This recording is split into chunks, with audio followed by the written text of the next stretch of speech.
I had always been a low-key person, but for my high school reunion, I decided to go all out with my makeup. To my dismay, no one even remembered me. "Excuse me, who are you?" Jennifer asked. She had been dabbling in amateur modeling since our school days. "Wow, you're so caked up I could even recognize you." Incredibly, Jennifer splashed her cup of water on my face. With my makeup ruined, I suddenly felt exposed, as if a spell had been broken. Just then, I heard murmurs from my classmates. "Wait, are you?" "Yes, I'm not the same person I used to be. My name is Sarah, a 20-year-old literature student at a private university. While many college girls are into fashion, I've never had an interest in it. I'm still that low-key person. People say you'll get into fashion in college, but that never happened to me. Even now, I look the same as I did in high school. I only tuck my hair behind my ears when eating. Otherwise, my face remains mostly hidden, and that's fine by me. Being inconspicuous, almost like air, suits me perfectly.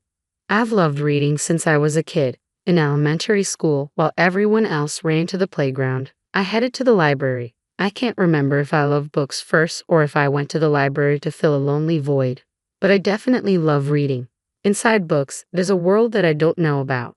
Books add color to my otherwise monotonous life. Reading was my only hobby, especially since I wasn't good at sports or socializing. In high school, reading alone wasn't enough, so I started writing novels. I would hide behind my long hair and secretly observe people for story ideas. In my world, exciting things were always happening, things I would never experience. Just like reading books, observing the real world was fascinating.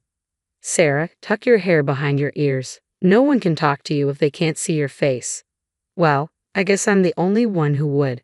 Jennifer, who was way out of my league, would occasionally come over to my desk to talk. She was an amateur model known as the rich high schooler. I never understood why Jennifer picked on me, but she wasn't bullying me, just teasing. She was indeed pretty and wore high-end brands, but she never became material for my novels, so I ignored her. My hobby of writing novels, which began in high school, continues to this day, and I even post my works online. One day after college, I dashed off to a publishing house in Boston. The scenery from this unusual train ride seemed more vivid than ever. Oh man, I'm so nervous. For the past week, my heart has been racing, and it's all I can do to keep my composure. My heart is pounding, and it's reaching its peak now. "Next, please." "Nice to meet you. I've been a fan of Miss Williams since middle school." I poured my feelings into those words, probably speaking more openly than I ever had before. By the way, Miss Williams is the author Emily Williams, whom I adore. Today, her new book launch event is happening at this publishing house. "You have a way with words, dear. Thank you for loving my work so much. Keep challenging yourself to broaden your horizons," Miss Williams said, signing her new book for me. As I walked away, still on cloud nine, a man near the entrance of the publishing house stopped me. Little did I know that this encounter would change my life. He handed me a special makeup set, and oddly enough, it sparked an interest in makeup, something I had never cared about before. From then on, I started waking up a little earlier to do my makeup before going to college. It's strange, when I put on makeup, my face naturally brightens and my perspective broadens. I realize that the world, which I thought was always the same, actually changes from moment to moment. Makeup isn't just about looking good, it's more than that. One day, as I was enjoying this newfound joy and curiosity, I found an invitation to my high school reunion in the mail. A reunion, huh? The old me would have sighed and wavered over whether to attend, but now I felt a slight urge to go. Inspired by Miss Williams's encouragement to keep challenging myself, I decided to attend. On the day of the reunion, I opened the makeup set and discovered an array of eyeshadows, lipsticks, and blushes I had never used before. Should I go a bit more glamorous for the reunion? I selected some bold colors I usually wouldn't dare try. Before I knew it, I had applied heavy makeup, looking more like a stage actress than my usual self. Well, no one will remember my face anyway, I thought, slipping into a new dress I had bought for the occasion. Technically, you need my agency's permission to take a photo with me, but I'll let it slide today, someone said. When I arrived, Jennifer was already the center of attention, tipsy and more flamboyant than ever. She had transitioned from amateur modeling to professional, gracing magazine covers that I had seen a year ago. Impressive indeed. While I didn't necessarily want to be like Jennifer, I admired her for boldly expressing herself. As for me, people who passed by barely acknowledged me, clearly not remembering who I was. I guess that's to be expected, I thought. Why would they remember someone they never spoke to? It's a predictable reaction. I felt a pang of sadness. Excuse me, who are you? Jennifer, noticing me standing at the entrance, sauntered over with a cup of water. She peered closely at my face, chuckled, and then, in an instant, something cold splashed across my face. Hey, what are you doing? In a blink, I was soaked. Jennifer had tossed water from her cup onto me. The room fell silent. I can't even recognize you with all that overdone makeup. Jennifer's voice rang out, unbothered by the reactions around her. She showed me the empty cup with a laugh. What just happened? It's so cold. What does my face look like now? I dabbed at my face with a handkerchief only to see it smeared with makeup. So my makeup is ruined? I suddenly felt exposed as if a spell had been lifted. Then I heard murmurs from my classmates. Hey, haven't we seen her on TV? Wait, are you related to Tommy Haywood? Before I knew it, a crowd had gathered around me. Jennifer looked even more surprised and at a loss for words. You see, I had recently made my TV debut. On my way back from Miss Williams's book launch, I had an unexpected encounter with Tommy Haywood, a world-renowned makeup artist. He had been conducting an interview in another room at the publishers. Tommy Haywood's show is a top-rated program in the beauty genre, and even I, despite knowing little about beauty, had heard of him.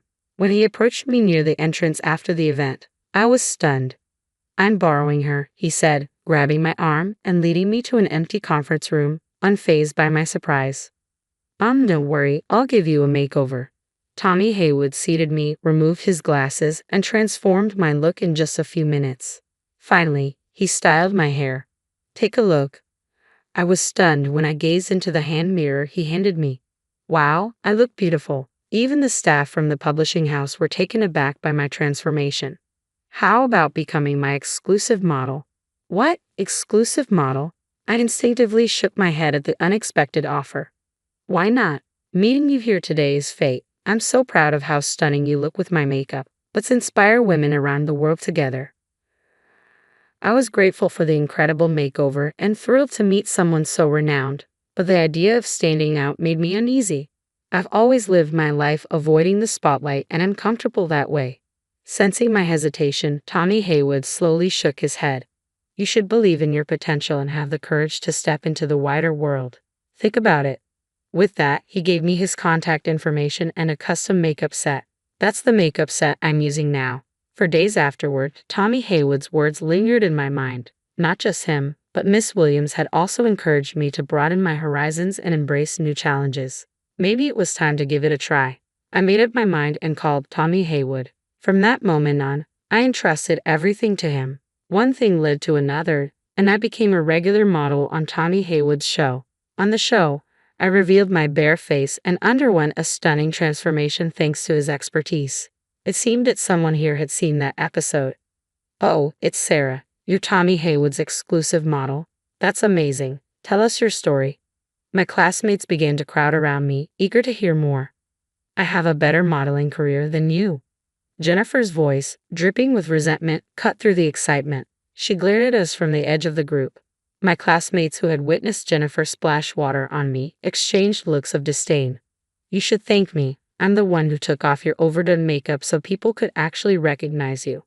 Jennifer showed no sign of remorse. That's when Robert, the class heartthrob, stepped in front of her, brandishing his phone. Jennifer, you're so predictable. Most of your Instagram photos are stock images, aren't they? What are you talking about, Robert? That's not true. Well, the American store you posted about recently has been under renovation for months, and someone saw you in Boston just a few hours before you claimed to be in Paris. Robert continued to press Jennifer, who was visibly flustered. You're not actually getting any modeling gigs, are you? That's really mean. Jennifer, clearly shaken, couldn't handle the cold stares from our classmates and stormed out of the room. Lies have a way of catching up to you, one classmate murmured. Later, I heard that many classmates had been following Jennifer's Instagram and were growing weary of her fake posts. Sarah, you dropped this earlier. Robert handed me Miss Williams's book, which had fallen out of my bag when Jennifer splashed water on me. Thank you. After that, I ended up talking more with my classmates than I had in all 3 years of high school. Engaging with the people around me wasn't as difficult as I had imagined. Everyone has their own thoughts, ways of living, and uncertainties. I knew this, of course, but hearing it firsthand was different from reading about it in a book. I'm glad I attended the reunion and truly grateful I found the courage to go. As for Jennifer, I heard she was let go from her modeling agency. A video of her splashing water on me at the reunion had gone viral, leading to a public backlash. Social media can be unforgiving. While I questioned the person who posted the video, I hope Jennifer learns to live authentically and without deception. 3 years have passed since then. Sarah, could you come over now? The call led me back to the publishing house where 3 years ago I first met Tommy Haywood and spoke with Miss Williams. That day, in this very place, my life changed dramatically. Lost in thought, I heard a voice behind me. Are you Miss Sarah, the writer? Yes, that's me. Your novel is going to be published. You're making your debut as a novelist. Really? I was so surprised that I kept asking for confirmation. Since gaining confidence, I had been submitting my novels to the publishing house. One of them had caught the attention of the higher-ups, and now it's going to be a book. From now on, you'll be a beauty expert and a writer. You'll be quite busy. We'll schedule a meeting for next week. Looking forward to working with you, Miss Sarah. Likewise, thank you. Being called a writer still feels a bit surreal. Will I ever get used to it? Probably not. I remind myself never to forget where I started. As I stepped outside, the warm glow of the sunset wrapped around me. The building housing the publishing company was also bathed in the colors of the setting sun. This place holds a special significance for me. I'm grateful I took that courageous step back then. Otherwise, I might still be hiding behind my hair, confined to a limited world. I wouldn't have been able to witness this beautiful view or be part of the exciting things unfolding around me. Books remain my cherished companions, but now I want to write stories that inspire those who, like me, need a bit of courage. Facing the setting sun, I made that resolution. Good morning. Good morning. I hope we find a great venue today. Yeah.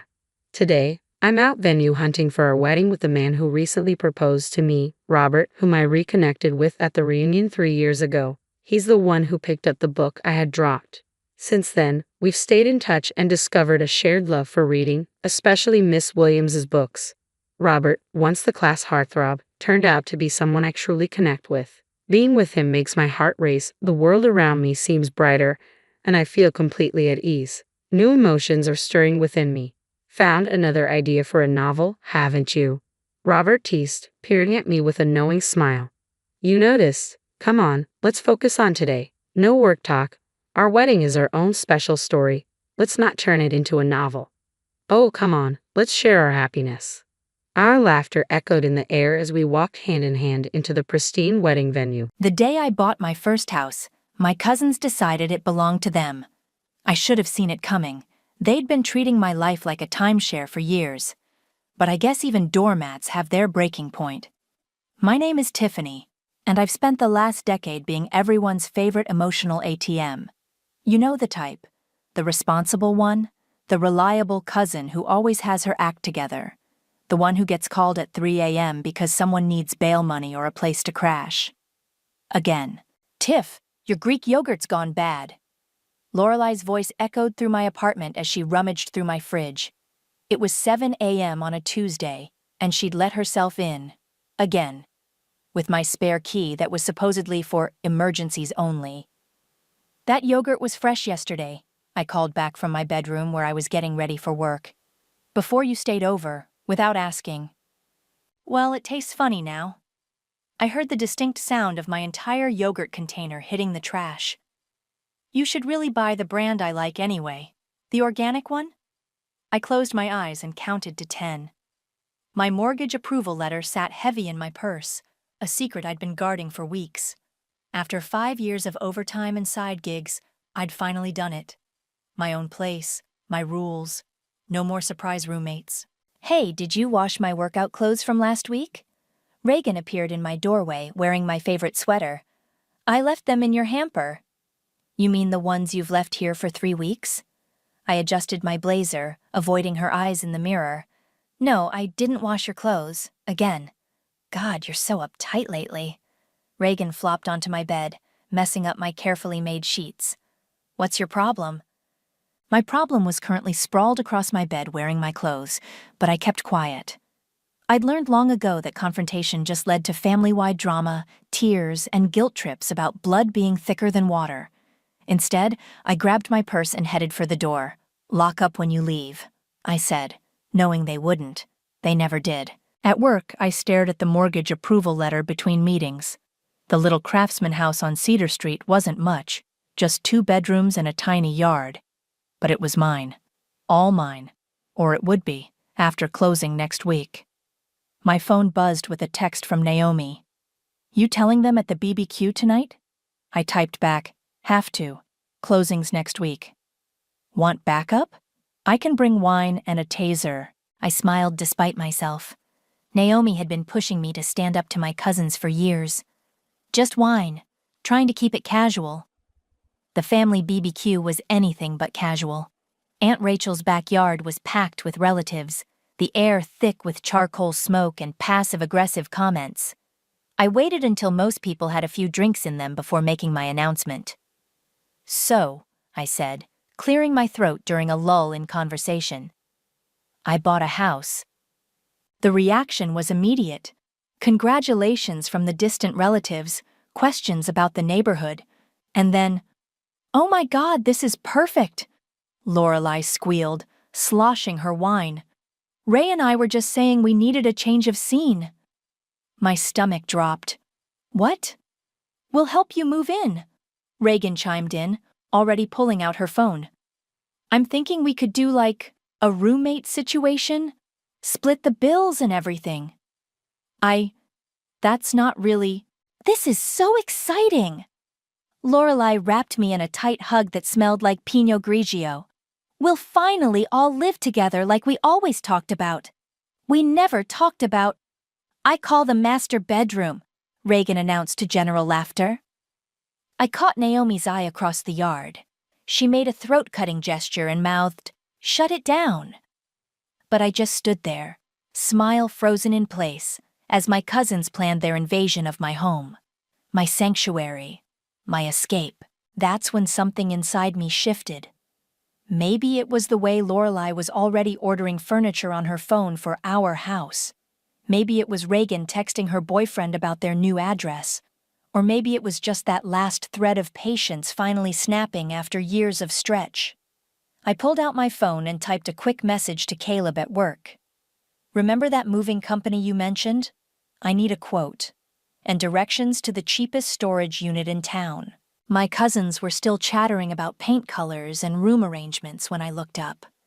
I smiled, really smiled, for the first time that evening. "Sure," I said sweetly. "I'll even hire the moving truck." They had no idea what was coming, but they would. "Family helps family," Aunt Rachel declared, slamming her coffee mug on my kitchen counter. It was 8 a.m. on a Sunday, and somehow my simple house purchase had turned into an impromptu family meeting. "I raised you better than this, Tiffany." I hadn't even said no yet. I'd just suggested very gently that maybe my new house wasn't big enough for 3 adults. "It's 2 bedrooms, I pointed out, trying to keep my voice level. "And I need one for my home office." "You can put your desk in the living room," Lorelei waved her hand dismissively. She was already measuring my kitchen windows with a tape measure she'd brought. "These curtains won't work. I'm thinking something in emerald green. I haven't even closed on the house yet." "Which is why it's perfect timing." Reagan bounced in, carrying a stack of home decoration magazines. "We can help you make all the decisions. Oh, we should do a feature wall, something bold." My phone buzzed, a text from Naomi. "How's the ambush going?" I typed back quickly. "They're redecorating my house before I've even moved in." "Tell them to back off," came the immediate response. But before I could say anything, Aunt Rachel cleared her throat. "You know, when your mother passed, I promised her I'd look after you, make sure you had family around you." And there it was, the dead mom card. I gripped my coffee mug tighter. "Mom would want you to be happy," I said quietly. "Exactly," Lorelei jumped in. "And what could make you happier than living with your cousins? We're practically sisters." Sisters who never paid rent, ate all my food, and treated my belongings like a free shopping mall. "I need to get to work," I said, standing up. It was Sunday. "Oh, speaking of work," Reagan piped up, "I might need to borrow some money for the move, just until my Instagram influencer career takes off." I walked to my bedroom, closed the door, and called Naomi. "Girl, you need to shut this down," she said without preamble. "I know. Then why aren't you?" I watched through my window as Lorelai's BMW pulled up, loaded with more magazines and what looked like fabric swatches. "Because I'm tired of fighting," I said. "Tired of being the bad guy. Tired of being their doormat?" "Yeah." "Then do something about it." I ended the call and opened my laptop. A new email from Caleb popped up. "Storage unit reserved, 10x15, climate controlled, first month paid, moving company on standby." Another text from Lorelai lit up my phone. "Found the perfect sectional for our living room. Only $3,000. You can put it on your credit card and we'll totally pay you back." I closed my eyes, remembering the last time they'd promised to pay me back. And the time before that. And before that. The doorbell rang. Isaiah stood there, looking uncomfortable. "Hey, cuz," he said, shuffling his feet. "Mom sent me to help with the planning." "Of course she did." I let him in. "Look, I know Lori and Ray can be intense," he started. "Intense?" I laughed.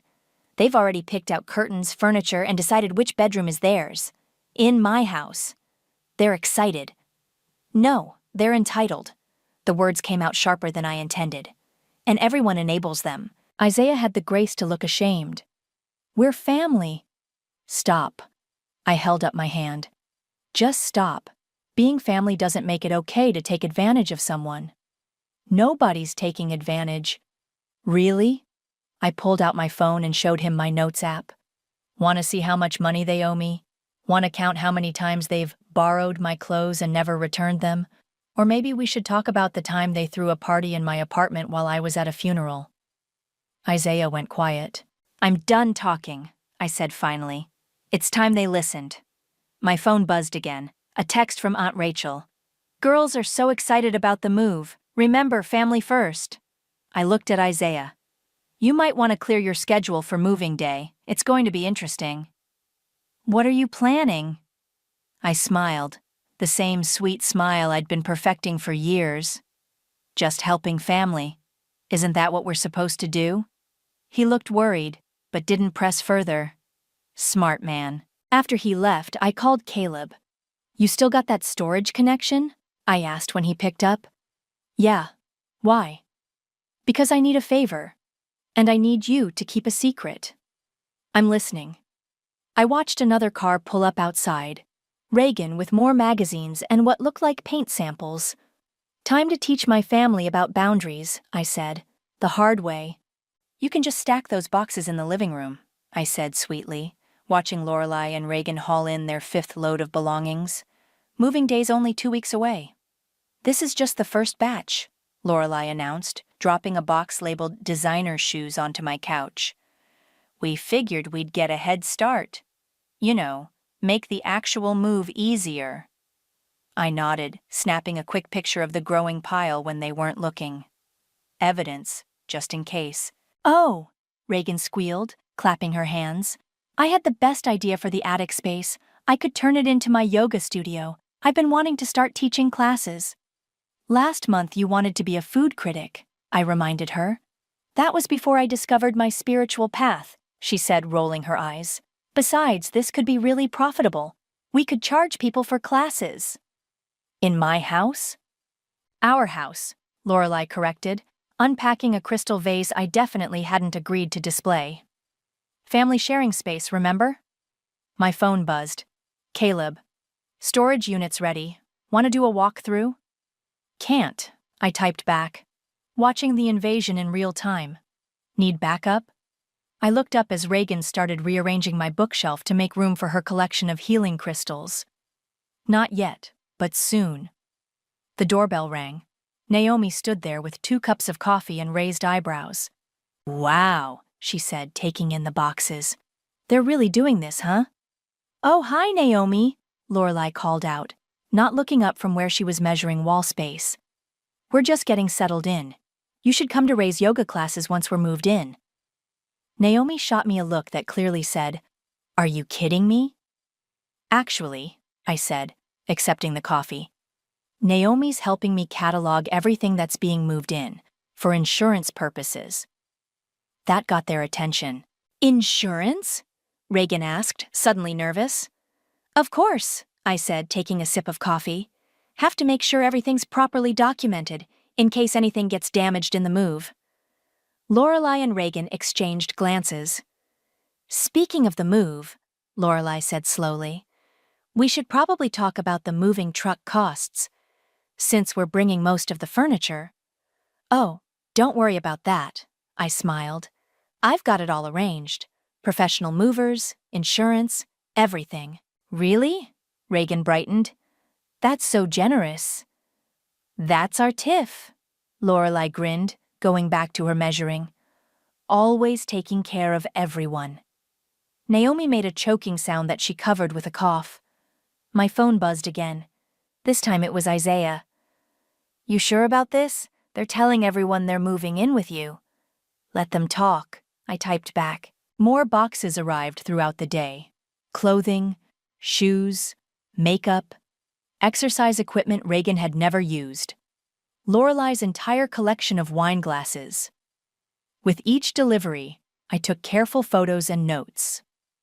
"The attic's going to need better lighting for yoga," Reagan declared, coming down from her third inspection, "and probably some mirrors, full-length ones. And soundproofing," Lorelai added. "For the meditation sessions." "Absolutely," I agreed. "Bring everything you need." After they finally left, Naomi helped me document the boxes. "This is insane," she said, reading labels. "Winter formal gowns? Vintage handbags? Are they moving in or opening a boutique?" "Both, probably." I sent the photos to Caleb. "How much can fit in that storage unit?" "Plenty," he texted back. "You sure about this? It's going to get ugly." I looked around my living room, now cramped with their belongings. At the crystal vase Lorelai had placed on my coffee table. At the yoga mat Reagan had forgotten to take home. "They made it ugly years ago," I replied. "I'm just finally returning the favor." That night, I got a group text from Aunt Rachel. "Girls' night planning session tomorrow. Let's discuss weekly dinner rotations once you're all moved in." Lorelai chimed in. "I'm thinking Sunday roasts. I'll teach Tiff how to cook properly." "Can't wait," I replied, adding a heart emoji. Then I pulled up the moving company's number and confirmed the date and special instructions. The driver seemed confused about the destination switch, but the extra 100 I'd promised kept questions to a minimum. My phone lit up with another text from Reagan. "Bringing over my aromatherapy collection tomorrow. Found the perfect spot in your room. We're going to have so much fun being roomies." I took a deep breath, smelling the lingering scent of Lorelai's perfume in my apartment. 2 more weeks, just 2 more weeks, and then they'd learn what happens when you push too far. "Can't wait," I texted back. "Bring everything you want to keep." Because soon, very soon, they'd learn the difference between what they wanted and what they deserved. "The moving truck's here," Reagan squealed, bouncing on her toes as the large vehicle backed into their driveway. "This is really happening." I stood in the morning sun, sipping my coffee, and watching the driver check his paperwork. Caleb had come through. The company had specific instructions, and a hefty bonus waiting if they followed them exactly. "You're being weirdly calm about all this," Lorelai said, eyeing me suspiciously. "Usually you're such a control freak." "Just excited to get everyone settled," I smiled, filming as the movers started loading boxes. "Want to document the big day." The movers worked efficiently, loading box after box of my cousin's belongings. Designer clothes, expensive electronics, yoga equipment still in its original packaging, all carefully documented on my phone. "We should follow the truck," Lorelai announced as the last box went in. "Make sure everything gets there safely." "Oh, I need to stop by the bank first," I said quickly. "Why don't you head to the house? I'll meet you there." Perfect! We can start unpacking while we wait. Reagan was already in her car. Don't take too long. I watched them drive off, then quickly texted Caleb. They're heading to the house. Stall them. On it, he replied. Dave's ready with the truck at the storage facility. I took my time driving to my new house, taking the scenic route. My phone started buzzing 15 minutes later. Where's the truck? Lorelai demanded when I answered. We've been waiting forever. Traffic probably, I said calmly. You know how it is on moving day. Everything takes longer than expected. Another 20 minutes passed. More calls, more texts. I ignored them all. Finally, Reagan's name flashed on my screen. The tracking app says the truck is at Cedar Storage. What the hell, Tiffany? I pulled into my driveway, where both cousins stood waiting, faces red with anger. What's going on? Lorelai stormed over to my car. Why is the truck at a storage facility? I got out slowly, adjusting my sunglasses. Because that's where your stuff is going. What? Reagan's voice went shrill. This isn't funny, Tiff. It's not meant to be. I leaned against my car, feeling surprisingly calm. The unit's paid for 1 month. After that, it's your responsibility. Lorelai's face went from red to purple. You can't do this. We had an agreement. No, you had assumptions. Big difference. But all our stuff. Reagan was near tears. What about the yoga studio? You can do yoga in the storage unit, I suggested. It's climate controlled. Lorelai grabbed my arm. This is illegal. We'll sue. I gently removed her hand. Actually, I have documentation of every item you voluntarily brought to my apartment, plus video evidence of you both acknowledging the move. Want to explain to a judge why you assumed you could move into someone else's house without their permission? We're family, Reagan wailed. Exactly. And family shouldn't take advantage of family. I pulled out my phone and showed them the photos. Remember this vase? The one you brought over without asking? Or these shoes you stored in my closet? Or maybe we should talk about the credit card bills you promised to pay. I'm calling Mom, Lorelai snarled, pulling out her phone. Go ahead. I'm sure Aunt Rachel would love to hear about the party you threw in my apartment during Grandpa's funeral. That made her pause. You've got 1 month, I said quietly. After that, the storage company auctions off unpaid units. Might want to hurry. I hear designer clothes sell fast. You'll regret this, Lorelai hissed.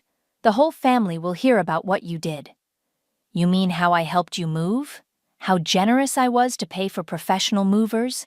How I made sure all your belongings were safely stored? I smiled. Go ahead. Tell everyone. Reagan was openly crying now. Where are we supposed to live? Probably wherever you were living before you decided to commandeer my house. I walked past them to my front door. I hear your mom has plenty of room. This isn't over, Lorelai called after me. Actually, it is. I turned back one last time. Oh, and I'll need my spare key back. Both copies. They stood in my driveway, speechless, as I went inside and locked the door. My phone immediately exploded with notifications. Aunt Rachel, Isaiah, various relatives demanding explanations. I ignored them all and texted Caleb instead. It's done. How'd they take it? About as well as you'd expect. I looked out my window at my cousins, now frantically calling everyone they knew. But for the first time in years, I can breathe in my own home. Worth it?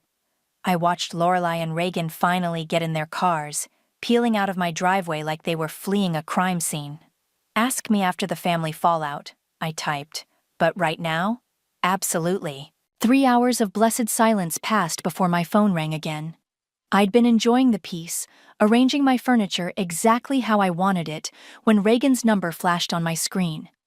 Why is there a note on our stuff? She shrieked before I could even say hello. Did you read it? I asked calmly, straightening a picture frame, one that Lorelai had always insisted was tacky. This storage unit is prepaid for 1 month. After that, it's all yours. she read, voice shaking. What kind of sick joke is this? Not a joke, just a reality check. My phone buzzed with another call. Aunt Rachel. I ignored it. We trusted you. Reagan was full-on sobbing now. We're supposed to be family. Funny how family only matters when you want something from me. Another call. Isaiah this time. Then 3 texts in rapid succession. Isaiah. Mom's having a meltdown. Isaiah. Grandma's flying in tomorrow. Isaiah. Emergency family meeting. You have to come. Great, I muttered, just as my doorbell started ringing incessantly. I peeked through the peephole to see Aunt Rachel, mascara running down her face, jabbing at my doorbell like it had personally offended her. Tiffany Marie, she shouted through the door. Open up right now. I took a deep breath and opened the door. Hi, Aunt Rachel. She burst past me into the house. How could you, after everything we've done for you? Everything you've done for me? I felt that familiar anger rising. You mean like when you told everyone I was selfish for not letting Lorelai use my car after she crashed hers? Or when you made me feel guilty for not wanting Reagan to throw parties in my apartment? We raised you like one of our own. No, I said quietly. You raised me like something you owned. Her face went white. Your mother would be ashamed. My mother would have wanted me to stand up for myself. I walked to my kitchen and pulled out a folder. Want to see the spreadsheet of everything your daughters owe me? Or should we start with the photos of my apartment after their parties? This isn't about money. You're right. It's about respect, something they've never shown me. My phone buzzed again. The family group chat was exploding. Lorelai. Hope you're happy with yourself. Reagan. My crystals could get damaged in storage. Isaiah. Grandma's plane lands at 9 a.m. Aunt Rachel. Family meeting tomorrow at 2 p.m. Everyone must attend. I muted the chat and looked at my aunt, still standing in my kitchen looking shell-shocked. You'll be there tomorrow, she said. It wasn't a question. Of course. I wouldn't miss it. After she left, I called Naomi. So, she said when she picked up, I hear World War III just started in your family. News travels fast. Girl, it's all over Facebook. Lorelai's posting cryptic status updates about betrayal and karma. Reagan's sharing quotes about toxic family members. I laughed despite myself. At least they're consistent. You okay? I looked around my quiet, peaceful house. No random clothes strewn about. No one rearranging my furniture or eating my food. No guilt trips or demands. Yeah, I said. I really am. Need backup for tomorrow's meeting? No, this is something I need to do alone. My phone buzzed with a text from Isaiah. Heads up. Reagan's talking about small claims court for emotional distress and property damage. I snorted and typed back. Tell her to go ahead. I've got receipts. The next message was from Lorelai. Hope you're ready for what's coming. You picked the wrong family to mess with. I saved the message, more evidence, and poured myself a glass of wine. My phone kept buzzing with messages and calls, but for the first time in years, I felt no obligation to answer. Instead, I walked through my house, enjoying the silence. No one's yoga mat in the corner. No one's unwashed dishes in my sink. No one's expectations weighing me down. Another text, this time from Caleb. Your cousins just tried to get into the storage unit. Security turned them away. They okay? I asked. The security guard or your cousins? Both. Guard's fine. Your cousins left screaming about lawyers. I smiled and took another sip of wine. Let them scream. One final text came through from an unknown number. I almost ignored it, but something made me open it. This is Grandma. We need to talk before tomorrow's meeting. Breakfast? 8 a.m.? I stared at the message for a long moment.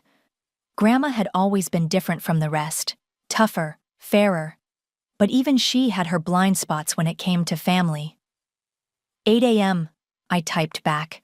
But I'm not changing my mind. Her response was immediate. Good, neither am I. Grandma was already at the diner when I arrived, a cup of black coffee in front of her and another waiting for me. She didn't look angry. If anything, she looked amused. Quite a storm you've stirred up, she said as I slid into the booth. They started it. Oh, I know. She stirred her coffee slowly. Remember when you were 10 and Lorelai convinced everyone you'd broken her new bicycle, even though she'd crashed it herself?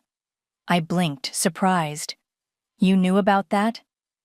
I've known about a lot of things, dear. She pulled out her phone, ancient but functional, and started scrolling through photos. Like this one. Christmas 3 years ago? The photo showed Lorelai wearing my brand new sweater, a gift I'd supposedly lost before even wearing it. You've been keeping track? Someone had to. She put her phone away. I wanted to see how long it would take you to stand up for yourself. The waitress came by with menus. We ordered. Eggs Benedict for me, blueberry pancakes for Grandma. Why didn't you say anything? I asked after the waitress left. Would you have listened? Or would you have made excuses for them like always? She had me there. The family meeting's going to be rough, she warned. Rachel's on the warpath, says you've destroyed her girls. They destroyed themselves. I just stopped enabling it. Grandma smiled, a sharp, satisfied expression. Good answer. Now tell me everything. Start with the storage unit. By the time we finished breakfast, I had Grandma laughing so hard she nearly choked on her pancakes. A month storage, she wheezed. And they have to pay after that. Oh, that's beautiful. You're not mad? Mad? Honey, I'm proud. It's about time someone taught those girls about consequences. The family meeting was scheduled for 2 p.m. at Aunt Rachel's house. I arrived exactly on time to find the living room packed with relatives. Lorelai and Reagan sat on the couch, trying their best to look wounded. Isaiah hovered awkwardly by the window. Aunt Rachel stood in the center of the room, like a prosecutor ready to present her case. Finally, she snapped as I walked in. Now we can discuss your disgraceful behavior. Can we? I sat in an empty chair, feeling calmer than I expected. Okay, let's discuss it. You abandoned your family, Reagan burst out. Left us homeless. You have a home, I pointed out, with your mother, where you were living before you tried to hijack my house. We didn't... Lorelai started, but I cut her off. Want me to show everyone the texts? The videos? The spreadsheets of everything you've borrowed and never returned? That's different, Aunt Rachel interjected. Family helps family. Really? I pulled out my phone. So when I needed help with Mom's medical bills, where was this family helps family attitude? When I worked 3 jobs to keep my apartment, did either of you offer to actually pay rent while you were staying there? The room went quiet. Or how about when I had surgery last year? Neither of you visited, but you did throw a party in my apartment while I was recovering at Naomi's. That's not... Lorelai tried again. I have pictures, I said flatly. Want to see them? Enough, Aunt Rachel's voice shook. We raised you better than this. We took you in after your mother died, and held it over my head ever since. I stood up, feeling decades of resentment finally surface. You didn't take me in out of kindness. You took me in because it looked good, because it gave you another person to control. How dare you? No, how dare you? My voice was steady, even as my hands shook. You raised your daughters to think the world owed them everything, to take whatever they wanted, to use people and call it family. That's not true. Reagan was crying again. Your stuff is in storage unit 247, I said. The code is 5591. You have exactly 27 days before they auction it off. I suggest you start moving. I turned to leave, but Lorelai's voice stopped me. You've got karma coming, sis, she said softly. Just wait. I looked back at her, at all of them. Karma's already here. It's called consequences. As I reached the door, Grandma's voice rang out, Tiffany. I turned. She was standing now, looking at the whole family. "I'm having my weekly Sunday dinners at Tiffany's house from now on," she announced. "Anyone who wants to attend better learn about respect first." The explosion of voices that followed us out was almost musical. Grandma linked her arm through mine as we walked to our cars. "Well," she said cheerfully, "that was more entertaining than my soap operas." "Was it worth it?" I asked. She squeezed my arm. "Ask me again after they get their storage bill." Behind us, I could hear Aunt Rachel's voice rising above the chaos. "But we're family!" For the first time in years, that word didn't make me flinch. The first week in my house was blissfully quiet. No unexpected visitors, no borrowed clothes, no guilt trips, just peace, interrupted only by the occasional buzz of my phone showing another angry social media post from my cousins. Then Isaiah called. "Reagan's really filing a lawsuit," he said without preamble. "She's claiming emotional distress and property damage." I was making coffee in my kitchen. My perfectly arranged, nobody else's stuff in it kitchen. "Letter. Tiff? She's serious. She's got a lawyer and everything." "Good for her." I took a sip of coffee. "I've got documentation of everything, including the time she borrowed my car without permission and got 3 parking tickets in my name." Silence on the other end. Then, "She did what?" "Ask her about it. I've still got the receipts." After we hung up, I checked my email. 3 new messages from Aunt Rachel, all in caps, all about family loyalty. 2 from Lorelei with links to articles about toxic family members, irony apparently lost on her, and 1 from the storage facility. "Your cousins tried to access the unit again," Caleb texted a few minutes later. "Security had to escort them out. They okay?" "Reagan threw her healing crystals at the guard." I snorted coffee through my nose.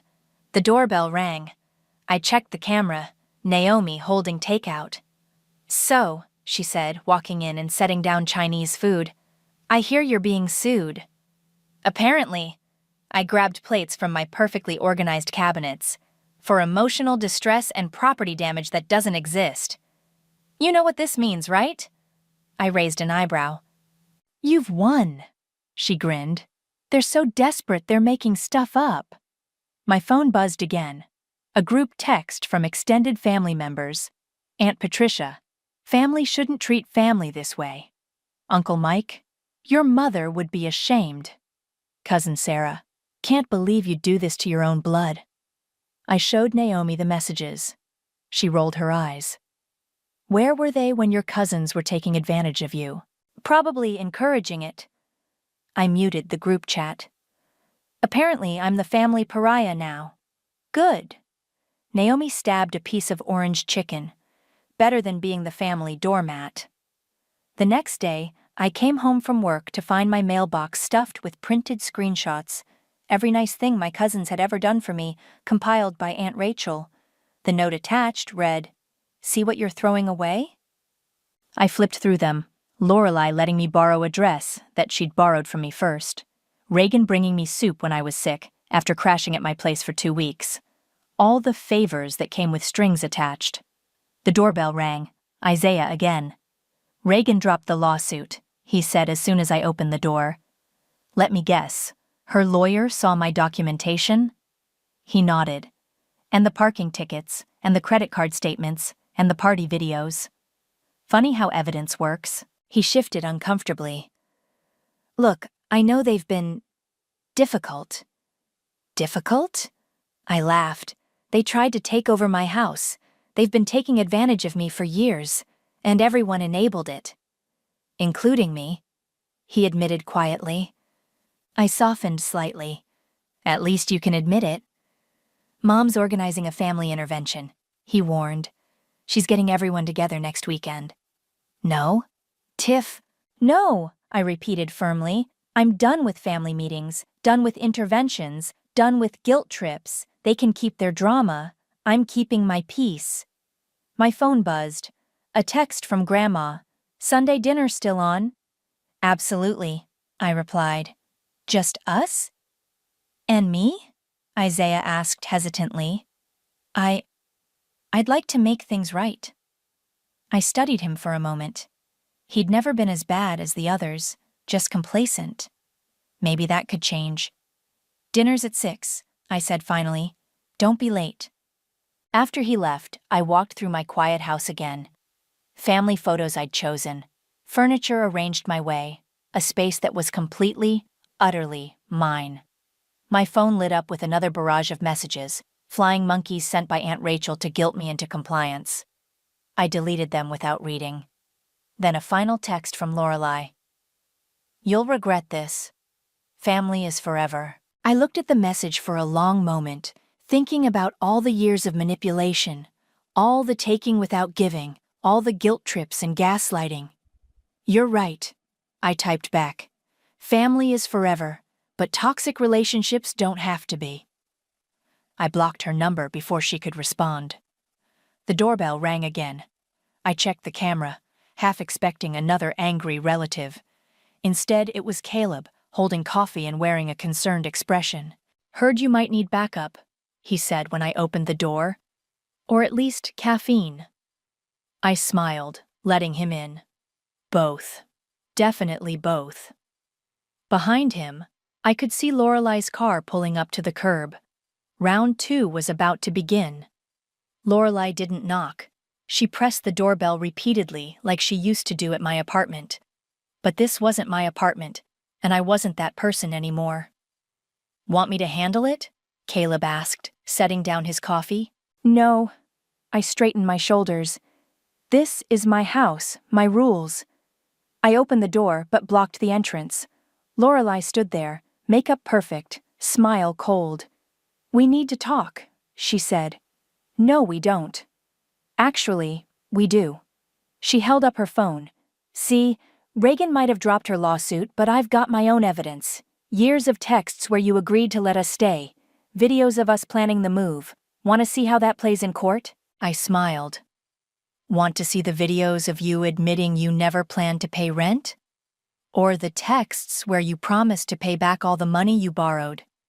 Better yet, want to explain to a judge why you used my credit card without permission? Her smile faltered. You picked the wrong war, she said, echoing her earlier threat.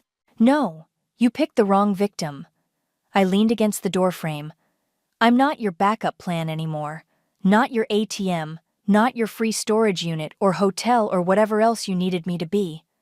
After everything we've been through, you mean everything you put me through? She changed tactics, eyes welling up with tears. We're sisters, Tiff. Family. No, we're cousins who grew up together, and you're a bully who never grew up at all. The tears vanished instantly. You'll regret this. The whole family's turning against you. The family turned against me years ago, I said quietly. They just didn't notice because I never fought back. But I'm fighting now. Is that what this is? Your big revenge? No. I smiled again, genuinely this time. This is my piece. You're just mad because you're not allowed to disturb it anymore. She opened her mouth to respond, but my phone buzzed. A text from the storage facility. Unit 247 payment due in 48 hours. I showed her the screen. Better hurry. Designer clothes are hard to replace. You wouldn't. Try me. We stared at each other for a long moment, entitled Princess versus Reformed Doormat. Finally, she stepped back. This isn't over, she said, but her voice shook slightly. Actually, it is. I gestured to my security camera. And if you show up uninvited again, the police will have a lovely video to watch. She stormed off to her car, tires squealing as she left. I closed the door and turned to find Caleb watching me with something like admiration. That, he said, was impressive. My phone buzzed again. Grandma. Just heard from Rachel. Something about you threatening Lorelei with police? She showed up uninvited. I typed back. I showed her out. Good girl. See you Sunday. I'm bringing pie. Another text, this time from Isaiah. Mom's crying, Lorelei's raging, and Reagan's threatening to move to Europe. What happened? Growth, I replied. Try it sometime.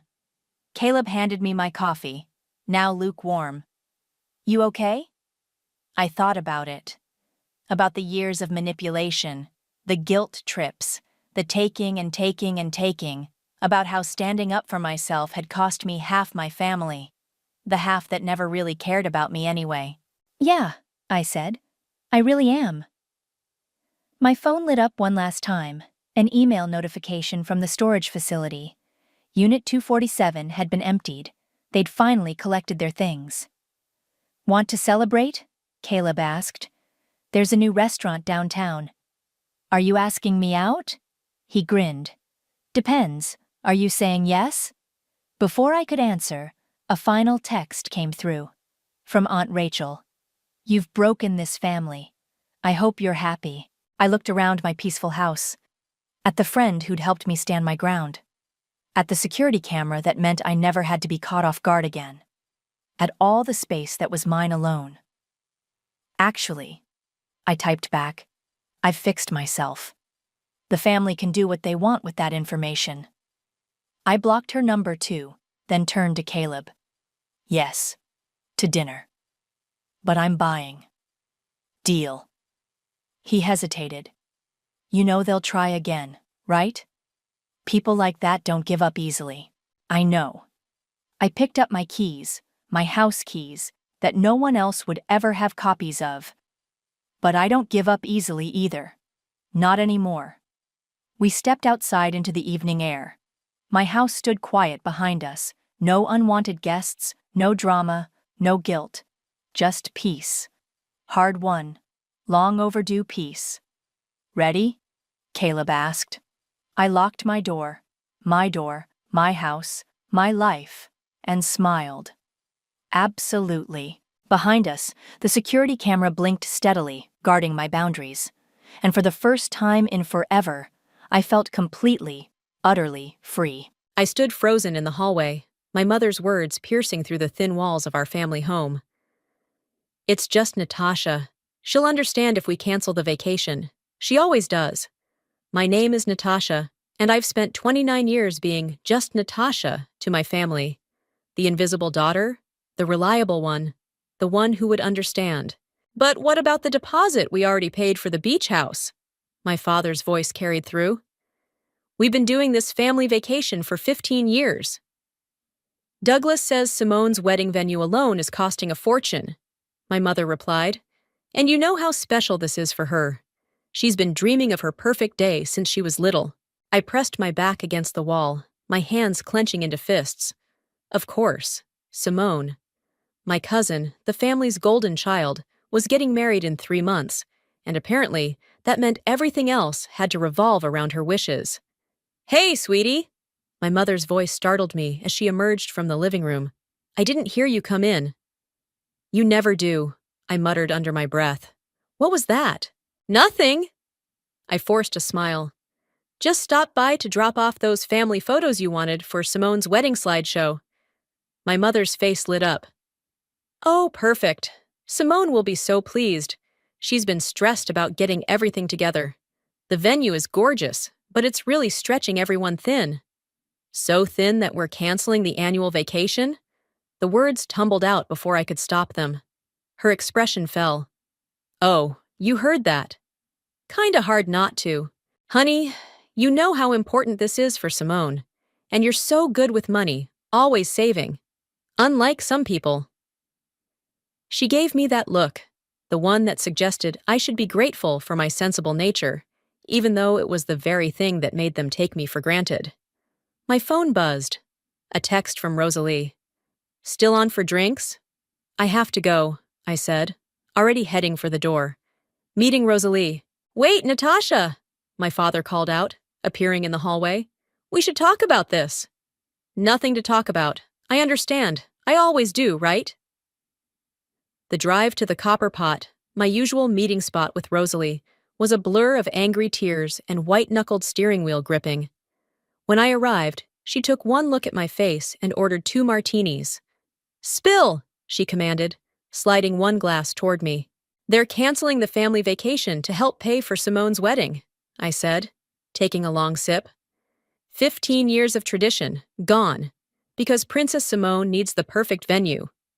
Rosalie's eyes widened. The Bellamy estate? That's where she's having it, right? I nodded, a bitter laugh escaping my lips. The irony is killing me, Roz. Are you going to tell them? Tell them what? That their invisible daughter actually owns the venue they're breaking the bank to rent? I shook my head. They don't even know about my business partnership with Caleb. They think I'm still just pushing papers at that accounting firm. My phone buzzed again. Caleb this time. Contract's ready for Simone's wedding. Need your signature. Weird signing a venue contract for your own cousin. You know? Rosalie said slowly, stirring her martini. You could just tell them no, it's your venue. And prove them right about being the family disappointment? No thanks. I took another sip, an idea forming in my mind. But maybe there's another way? Natasha, Rosalie's voice carried a warning note. What are you thinking? Nothing yet. I pulled out my phone and texted Caleb back. Let's meet tomorrow. I have some special requirements for this event. Just then, my phone lit up with a group text from Simone to the entire family. Everyone! Just booked the perfect venue, the Bellamy estate. Mom and Uncle Bennett, thank you so much for making this happen. Can't wait to marry Jude in the most beautiful place ever. The responses flooded in immediately. Heart emojis, congratulations, excited messages about how she deserved it. I showed the thread to Rosalie, who let out a low whistle. Oh, this is going to be interesting. You know what the funny thing is? I said, finishing my martini. They're all so busy fawning over Simone, they never even asked what I've been doing with my life these past few years. Never wondered how I could afford my new house, or why I changed jobs. And now? I smiled, feeling a calm settle over me for the first time that day. Now they're about to find out, all of them, at the perfect moment, in the perfect venue. To the perfect revenge, Rosalie raised her glass. I clinked mine against hers. To finally being seen. The Bellamy Estate's wrought iron gates swung open as I pulled up in my car. Even after 2 years of co-owning this place, the grandeur still took my breath away. The morning sun caught the Victorian mansion's windows, making them gleam like diamonds. There's my favorite silent partner, Caleb called out from the front steps. His suit was impeccable as always, but his grin was pure mischief. Ready to plan your cousin's perfect day? Just show me the contract, I said, following him inside. The main foyer echoed with our footsteps as we walked to his office. Through the windows, I could see the gardeners preparing the rose garden, Simone's chosen ceremony spot. So, Caleb said, settling behind his desk, want to tell me why you're charging your own family full price plus the premium package fee? I picked up the contract, scanning the numbers. Because they don't know they're my family. Nat. Don't nat me. You weren't there yesterday. I dropped into the chair across from him. You didn't hear them cancel our family vacation like it was nothing. Fair enough. He leaned forward. But what's your end game here?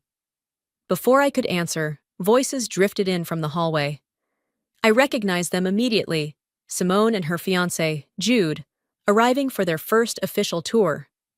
Quick, Caleb whispered, in the connecting office. I slipped through the side door just as they entered Caleb's office. Through the thin wall, I could hear everything. Mr. Dawson! Simone's voice dripped with honey. Thank you so much for fitting us in today. Please, call me Caleb.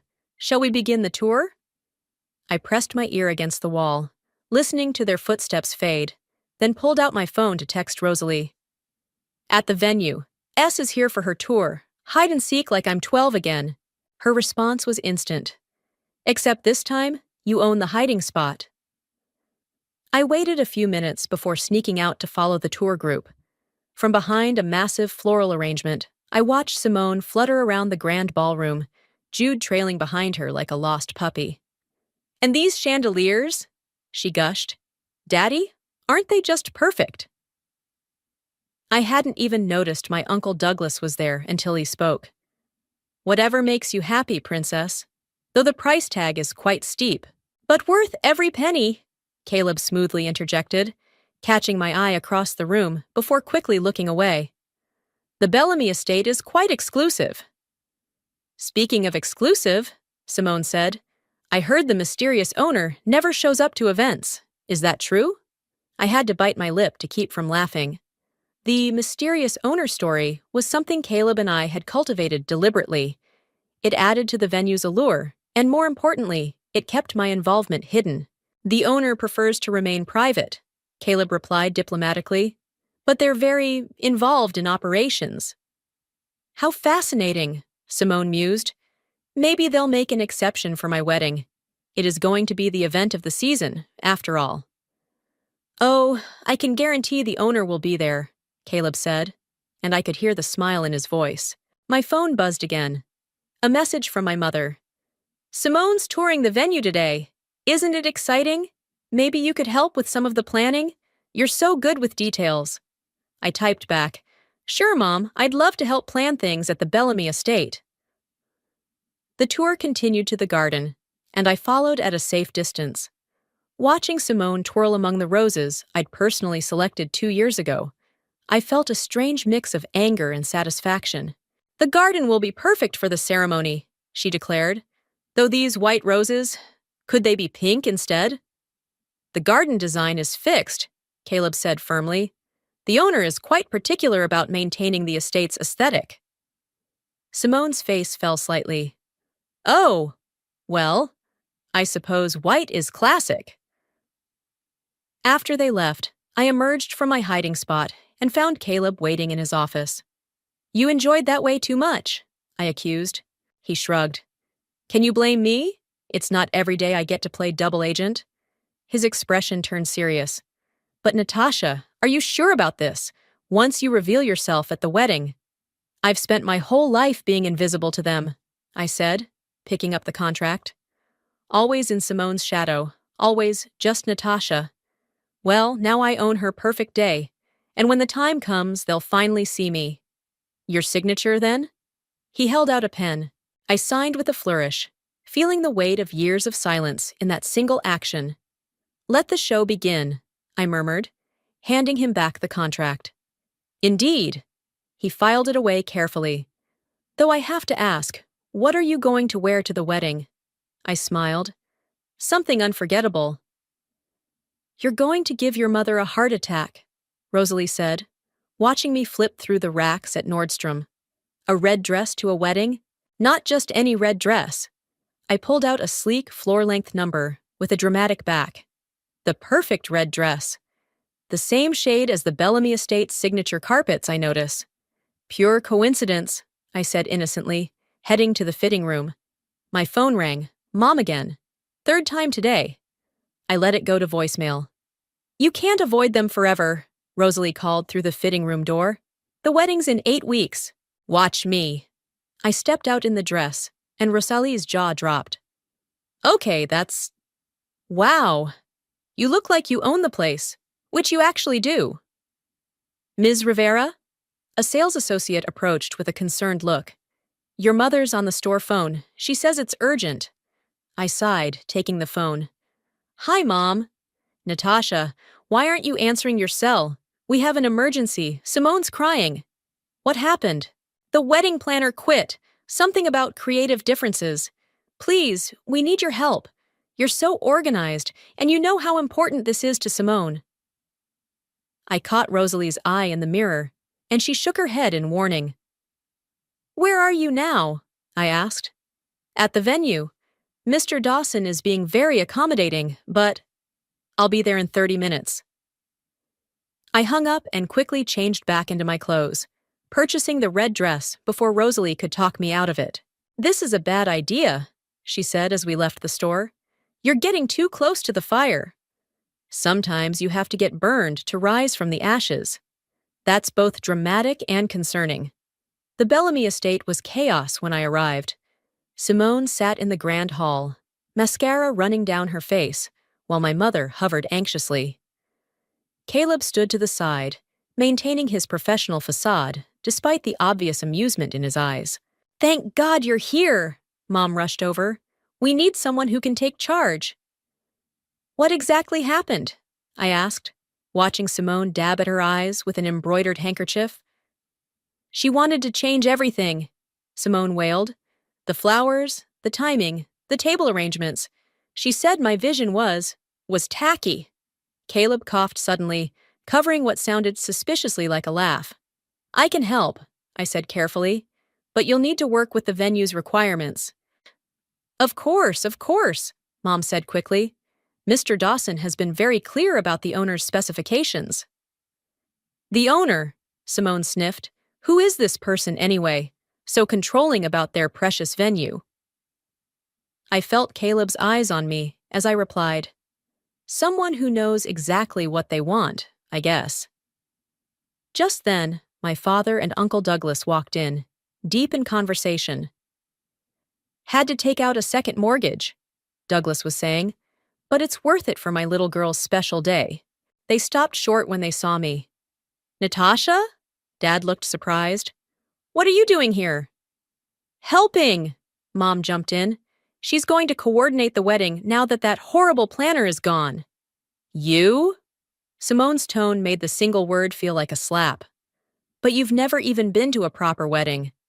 I've been to plenty, I said evenly, including 3 here at the Bellamy estate.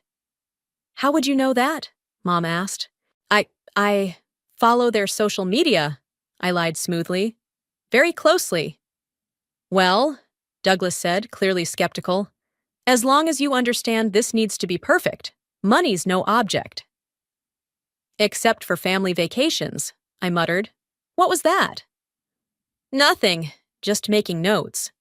I pulled out my phone, pretending to type. Why don't we start with the basics? For the next hour, I listened to Simone's increasingly elaborate demands, knowing full well which ones would be quietly denied by the mysterious owner. Caleb occasionally caught my eye, his subtle head shakes or nods guiding my responses. And for the entrance, Simone was saying, I want doves released as I come down the grand staircase. No live animals, Caleb and I said simultaneously. Everyone stared at us. I quickly added, I've read that's one of the venue's policies. Correct, Caleb confirmed smoothly. Owner's orders. This is impossible. Simone stood up dramatically. Everything I want is either against policy or not allowed. Who is this owner? I demand to speak to them. Careful what you wish for, I whispered, too quietly for anyone to hear. The owner's decisions are final, Caleb stated firmly. But I assure you, Ms. Rivera, your wedding will be unforgettable. Looking at my family, my oblivious, self-absorbed family, I couldn't help but smile. Yes, I agreed. It certainly will be. The florist needs your signature on this, Caleb said, sliding a paper across his desk.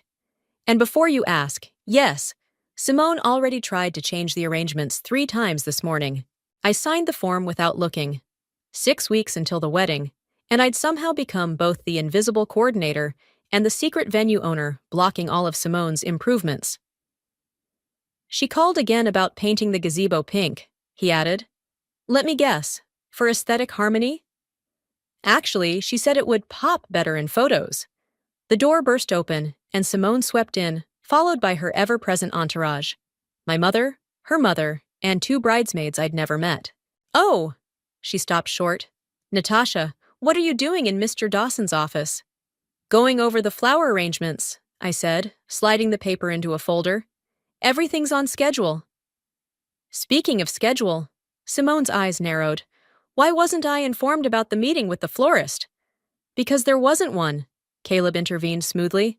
Just routine paperwork. Now, what can I help you ladies with? The owner, Simone declared.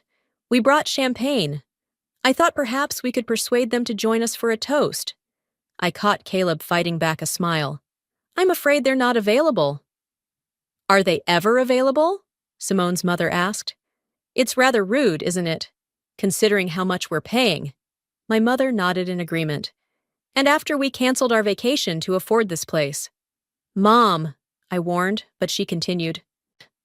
The least they could do is meet with us once, unless... She looked around conspiratorially. Are they some kind of celebrity? Is that why they're so secretive? The owner values their privacy, Caleb said diplomatically. But I assure you, they're very involved in ensuring every event here is perfect. Well, I think it's suspicious, Simone announced. Daddy says only people with something to hide act this mysterious. I stood up abruptly. I need some air. Oh, while you're up, Simone called after me. Could you check on the table linens? The sample they sent over was completely wrong. I walked out without responding, heading for my favorite spot, the hidden alcove in the library.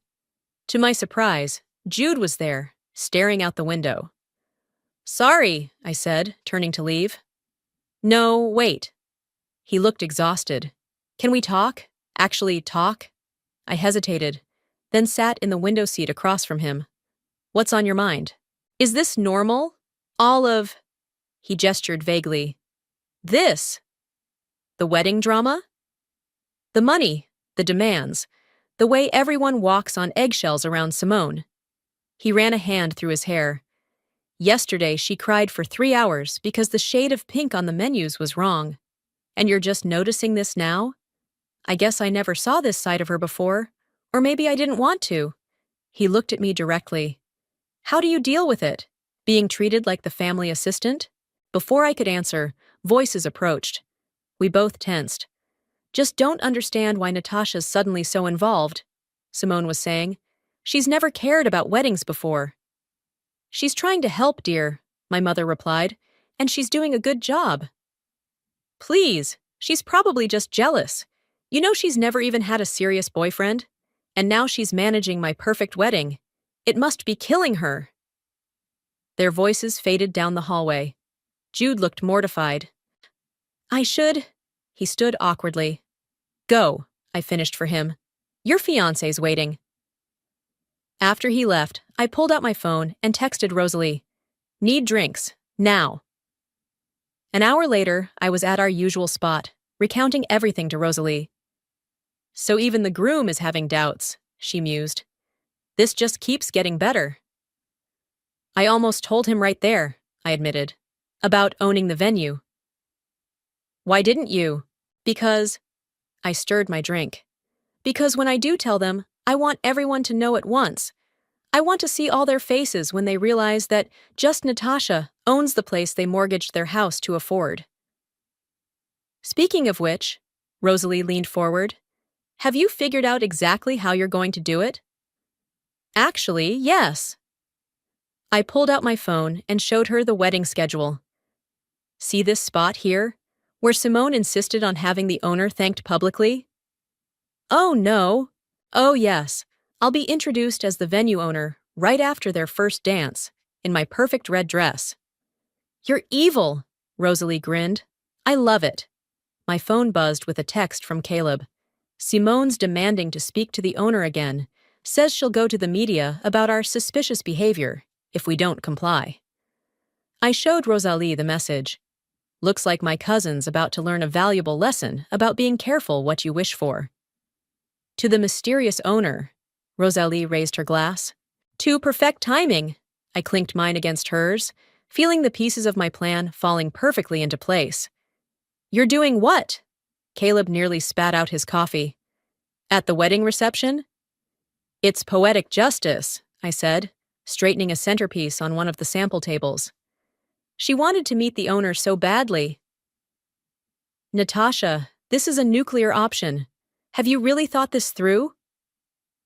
Before I could answer, my father's voice echoed through the ballroom.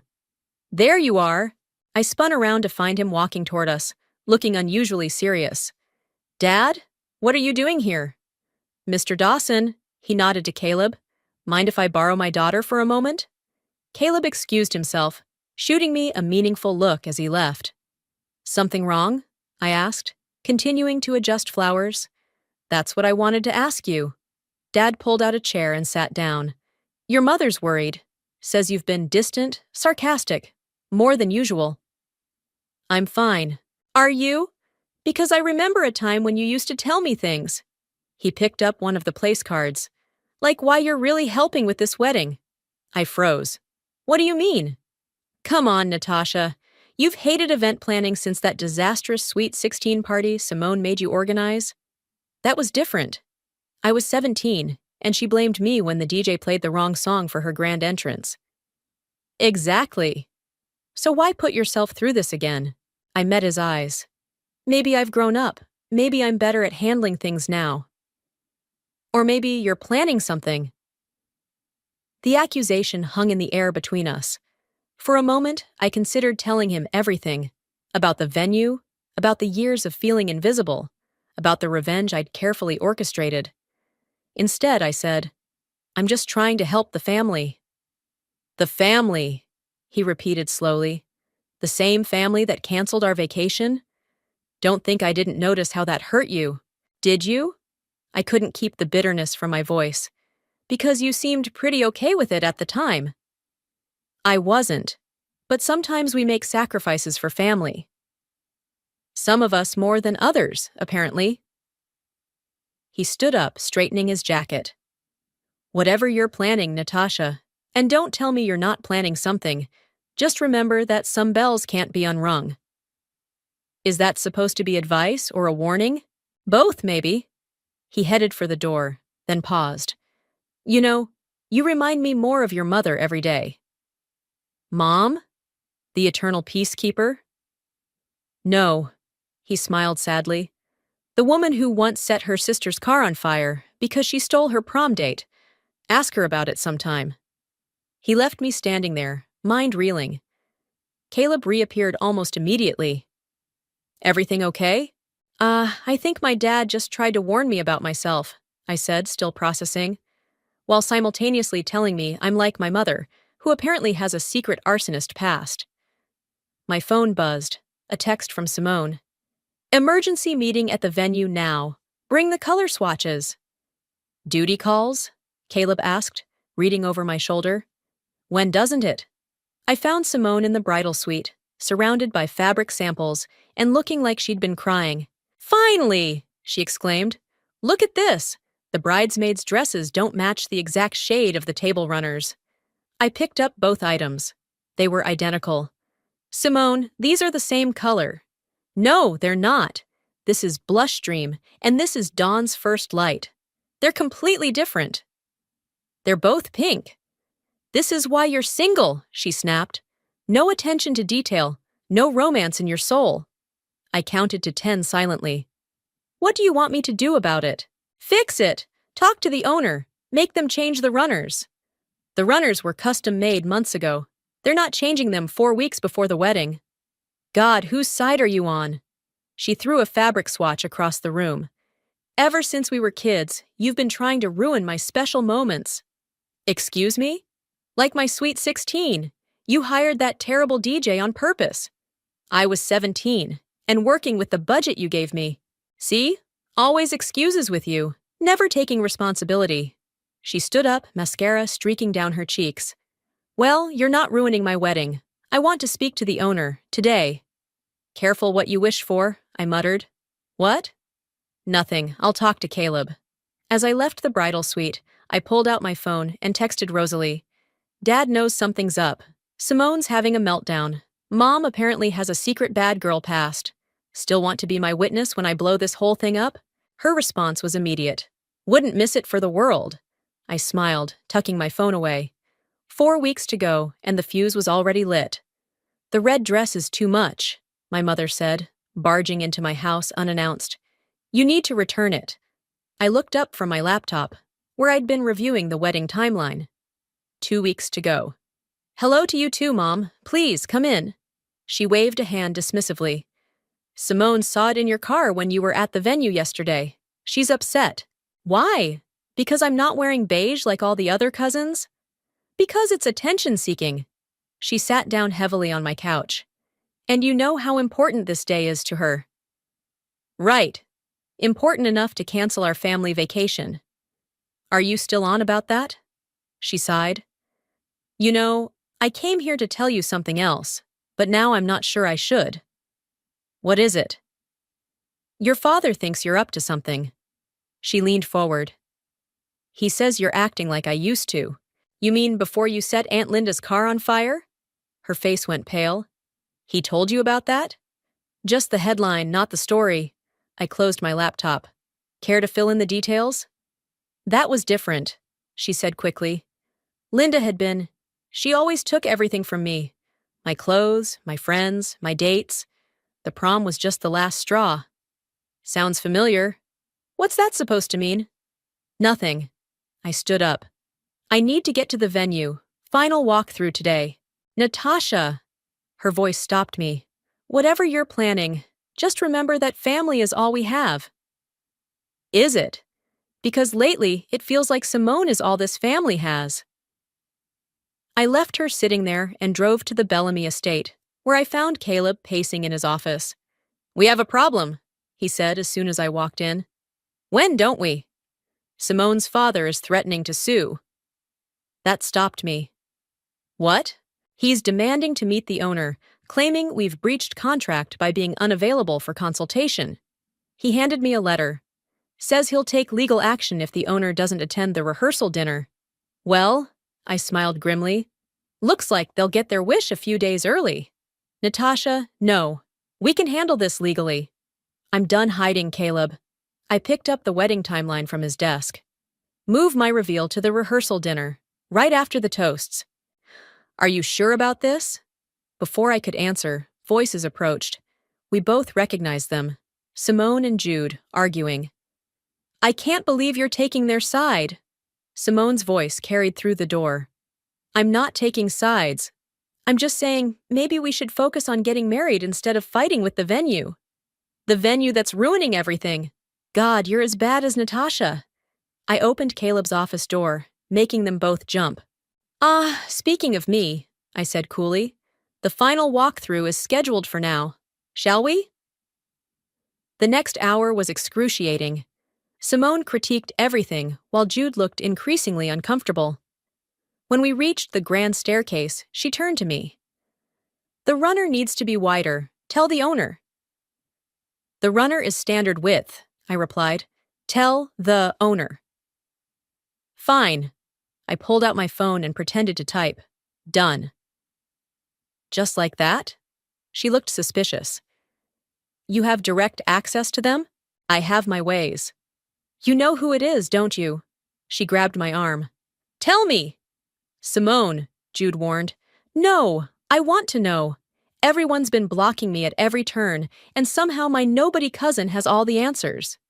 Careful, I said quietly, removing her hand from my arm. Or what? You'll tell the mysterious owner on me? She laughed bitterly. You know what? I bet there is no owner. I bet this is all some elaborate scam. My phone buzzed. A text from Mom. Coming to the walkthrough. Need to talk to you. Perfect. More witnesses. The owner is very real, I said, my voice steady. And you'll meet them at the rehearsal dinner. Simone's eyes widened. What? How did you arrange that? Let's just say I can be very persuasive. I knew it. She clapped her hands. Finally, I have so many changes to discuss with them. I'm sure you do. I checked my watch. Now, if you'll excuse me, I need to prepare some paperwork for the owner. As I walked away, I heard Jude ask quietly, Are you sure you want to meet them? Something feels off about this. Don't be ridiculous, Simone replied. What's the worst that could happen? I smiled to myself, heading back to Caleb's office. The stage was set, the players were in position, and in 48 hours, they'd all learn exactly what happens when you push the quiet one too far. The rehearsal dinner buzzed with anticipation. I stood in Caleb's office, adjusting my red dress one last time. Ready? Rosalie asked, handing me a glass of water. I've been ready for years. A knock at the door. Caleb entered, looking sharp in his suit. Everyone's seated. Your family's wondering where you are. Let them wonder. I checked my lipstick. For about 5 more minutes. Natasha? He hesitated. Last chance to back out. Not a chance. I handed him the folder containing proof of ownership. Do your introduction exactly as we planned. The dining room fell silent as Caleb approached the microphone. I watched from the doorway as he tapped his glass. Good evening, everyone. As promised, the owner of the Bellamy estate will be joining us tonight. Simone practically bounced in her seat. My parents exchanged curious glances. But first, Caleb continued, I think it's important to share some history. The Bellamy estate was purchased 2 years ago by a young entrepreneur, someone who saw its potential when others didn't, someone who turned it into one of the most exclusive venues in the state. I took a deep breath and stepped forward. Someone, Caleb smiled, who's been here all along, ladies and gentlemen. Please welcome the owner of the Bellamy estate, Mr. Shahara. Silence was deafening. Front through my heels. The folder Caleb handed me felt heavy with 2 years of secrets. No, Simone broke the silence. This is a joke. It's not. I opened the folder, sliding the ownership papers toward her. I bought this place 2 years ago with my business partner, Caleb. But, my mother's voice shook. How? Remember that boring accounting job you never asked about? I was actually managing investments, made some good ones, met Caleb, started this business. All this time, my father said slowly, the wedding planning, the venue requirements, were coming from me. I turned to Simone. Surprise! The mysterious owner you've been demanding to meet? The one whose rules kept blocking your perfect vision? That was just Natasha, the nobody cousin. Uncle Douglas stood up, face red. This is ridiculous. We paid a fortune for this venue. Yes, you did. Market rate, just like everyone else. I smiled. Even took out a second mortgage, I heard. Funny how money was no object for Simone's wedding, but a family vacation was too expensive. You did this on purpose, Simone whispered. You let us book your venue just to humiliate me. No, Simone, you did that yourself. I just owned the stage you performed on. I'll sue, Douglas shouted. This is fraud. Caleb stepped forward. Actually, sir, everything was completely legal. The contract never guaranteed access to the owner, and Ms. Rivera was under no obligation to disclose her ownership. Jude stood up suddenly. I need some air. Jude, wait! Simone called after him, but he was already gone. My mother started crying. Why didn't you tell us? Would you have listened? I asked quietly. When have you ever really listened to me? This is just like the car incident, my father muttered. What car incident? Uncle Douglas demanded. Nothing, Mom snapped. Oh, you mean when Mom torched Aunt Linda's car for stealing her prom date? I said sweetly. Guess the apple doesn't fall far from the tree, huh? Lucille!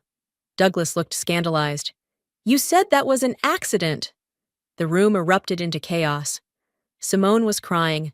Mom and Uncle Douglas were arguing about ancient history, and my father just sat there, shaking his head. Well, Rosalie appeared at my elbow. This is going even better than expected. Caleb joined us. Should we intervene? No, I said, watching my family implode. Let them process. I've said my piece. Natasha! My father's voice cut through the noise. Everyone fell silent as he approached me. You orchestrated all of this. The wedding planning, the mysterious owner act, tonight's revelation. Why? I met his eyes. Because for once, I wanted you all to see me, really see me. Not as just Natasha, who always understands, always steps aside, always makes room for Simone, but as someone who built something, someone who succeeded, someone who matters. By ruining my wedding, Simone sobbed. Your wedding hasn't been ruined. The venue is still yours. The contracts are valid. The only thing that's changed is now you know who really owns your perfect day. I turned to leave, but my father caught my arm. We always saw you, he said softly. We just didn't understand you, until now. I gently pulled away. Then maybe this revelation was overdue. As I walked out, Rosalie and Caleb flanking me, I heard Simone ask in a small voice, What about tomorrow? What about my wedding? I paused at the door. Don't worry, cousin. The show must go on. And tomorrow would be quite a show indeed. The morning of the wedding, I sat in my office at the Bellamy estate, watching the chaos unfold on the security monitors. Simone hadn't spoken to anyone since last night's revelation. Jude had disappeared for hours before finally returning at dawn. The family was fractured into whispering groups, shooting glances at each other across the venue. A knock at my door. Come in. My mother entered, looking tired but determined. "You're not wearing the beige dress." "No," I said, smoothing my red gown. "I'm not." She sat down across from me. "I've been thinking about what you said last night, about us not listening." She pulled something from her purse, an old photograph. "Remember this?" I took it. A teenage me at Simone's sweet 16, standing off to the side while everyone crowded around the birthday girl. "I took this picture," Mom said quietly, "and I never realized until now what it really showed, how we pushed you to the edges of your own family." "Mom." "Let me finish." She straightened her spine. "What I did to Linda's car, it wasn't just about a prom date, it was about years of being overlooked, of being second choice. Sound familiar?" Before I could respond, another knock. Dad walked in. "The ceremony's starting soon," he said. "Simone's asking for you, Natasha." "Me?" "Says she won't walk down the aisle until she talks to you." I found Simone in the bridal suite, still in her robe, staring out the window. "You're wearing red?" she said without turning around. "Yes." "You know what's funny?" She finally faced me. "I always thought you were boring, predictable. Turns out you're the most dramatic one of all." "Life's full of surprises. Jude almost left last night." Her voice cracked. "Said he finally saw what kind of family he was marrying into. One that would cancel traditions and take out mortgages just to please their spoiled daughter." "Is he wrong?" "No." She wiped a tear. "That's what makes it worse. I've been horrible, haven't I?" "You've been Simone, the family princess. And you've been Natasha, the secret queen." She actually laughed. "God, I can't believe you own this place. That all those times I complained about the mysterious owner." "Were you actually complaining to the owner?" "Yeah." "I deserve this, don't I? This humiliation?" I walked to the window, standing beside her. "This wasn't about humiliating you, Simone. It was about finally being seen, really seen." "Well, I see you now." She turned to me. "And I'm sorry for everything. Not just the wedding drama, but for years of treating you like my personal assistant instead of my cousin." A knock at the door. Jude poked his head in. "Everyone's waiting. Are we doing this?" Simone looked at me. "Are we?" "It's your wedding day," I said. "The venue is yours. Owner's orders." The ceremony went ahead as planned. I sat between my parents, watching Simone and Jude exchange vows under the gazebo, which remained stubbornly white, not pink. When they kissed, I felt my mother's hand slip into mine. At the reception, Uncle Douglas approached me, looking uncomfortable. "The second mortgage," he said gruffly. "It was wrong. Canceling the vacation was wrong." "Yes, it was. Maybe—" He cleared his throat. "Maybe we could reschedule it. The whole family, including the owner of this fine establishment." "I'll check my calendar." Later, as the party wound down, I found myself on the grand staircase with Caleb and Rosalie. "So," Rosalie said, "was it worth it, the big reveal?" I watched my family below. Mom and Aunt Linda laughing about the car incident after all these years. Dad and Uncle Douglas already planning the rescheduled vacation. Simone and Jude dancing slowly, differently somehow, like they'd both grown up overnight. "You know what?" I said. "It was, but not for the revenge." "For what then?" Caleb asked. "For the truth. Sometimes you have to break things to fix them properly." "Speaking of fixing things," my father called up from below, "the owner of this beautiful venue owes her family a dance." I looked at my friends. "Duty calls?" "Go!" Rosalie smiled. "Your family's waiting." As I descended the stairs in my red dress, I caught my reflection in the mirror. I wasn't invisible anymore. I wasn't just Natasha. I was the woman who built this, who owned this, who finally found her voice. And as I joined my family on the dance floor, I realized that sometimes the best revenge isn't revenge at all. Sometimes it's simply standing in your truth and letting everyone else adjust their vision to see you clearly at last. "Ready to dance, owner?" my father asked, extending his hand. I took it, smiling. I've been ready for years. The inheritance letter trembled in my hands as I stared at the zeros trailing across the page. $5 million, the kind of money that could secure Connor's future, the specialized care and education he desperately needed. But I already knew what would happen next. The same thing that always happened when money entered our family's orbit. My name is Peyton, and I've spent the last 8 years watching my family live like royalty off my hard work, while feeding me empty promises about helping my son. Darling, you won't believe what just arrived. My mother Lucille's voice carried through the marble foyer of her unnecessarily massive house. The click of her Louboutins against the floor announced her approach before she appeared, perfectly coiffed as always. I quickly folded the letter and tucked it into my jacket pocket. Mum, we need to talk about Connor's therapy bills. She waved her hand dismissively. Oh, honey, not now. The caterers just called about Saturday's garden party, and I simply must have your opinion on the menu. She pulled out her phone, already scrolling through options. Mom, I'm serious. The specialized program costs. Peyton, please. You know we'll help with Connor when we can. But right now, your father and I have the club membership dues coming up, and Reagan's wedding shower to plan. She trailed off, distracted by something on her screen. I bit back the bitter taste in my mouth. The same club membership they'd been paying with my borrowed money for the past 3 years. The same promises they'd been making since Connor's diagnosis at age 3. There you are, Reagan breezed in, designer shopping bags dangling from her arms. Aunt Lucille, I found the perfect centerpieces for the shower. A little over budget, but they're absolutely divine. I watched them coo over crystal vases while my son's future sat heavy in my pocket. The same pocket I'd been emptying into their bank accounts for years, believing their promises that they'd help Connor when grandmother Regina's inheritance came through. Did you hear about the inheritance? Reagan asked suddenly, her eyes sharp despite her casual tone. What inheritance? Lucille's head snapped up.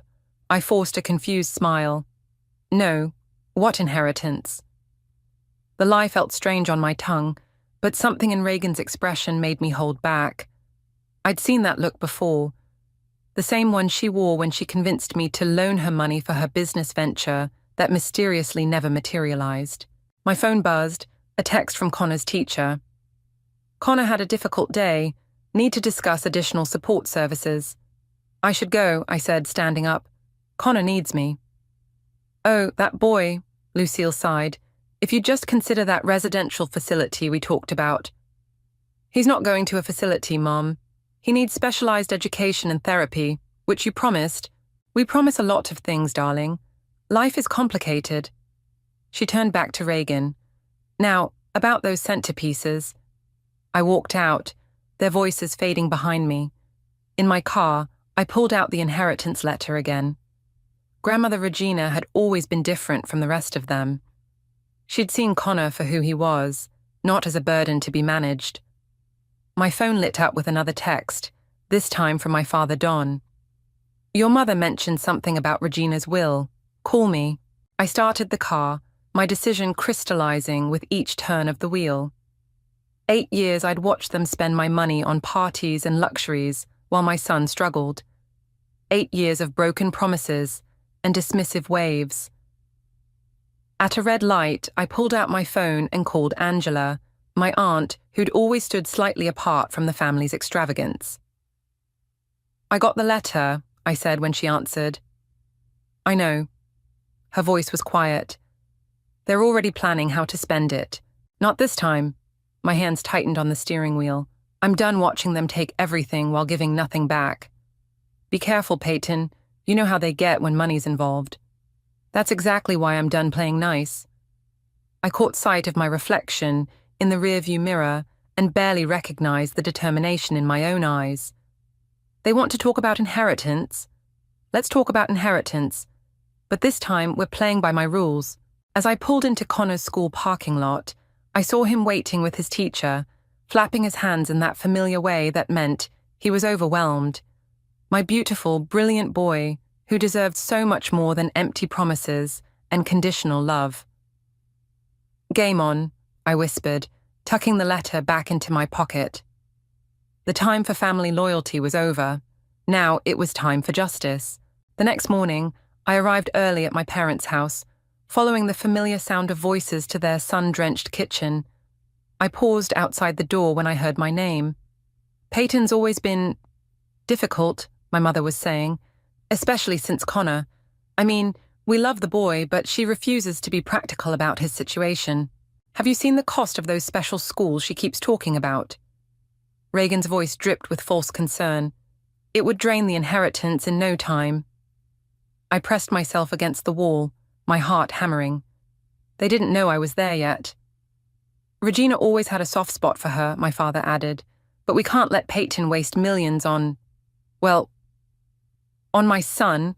I stepped into the kitchen, making them all jump. Please finish that sentence, Dad.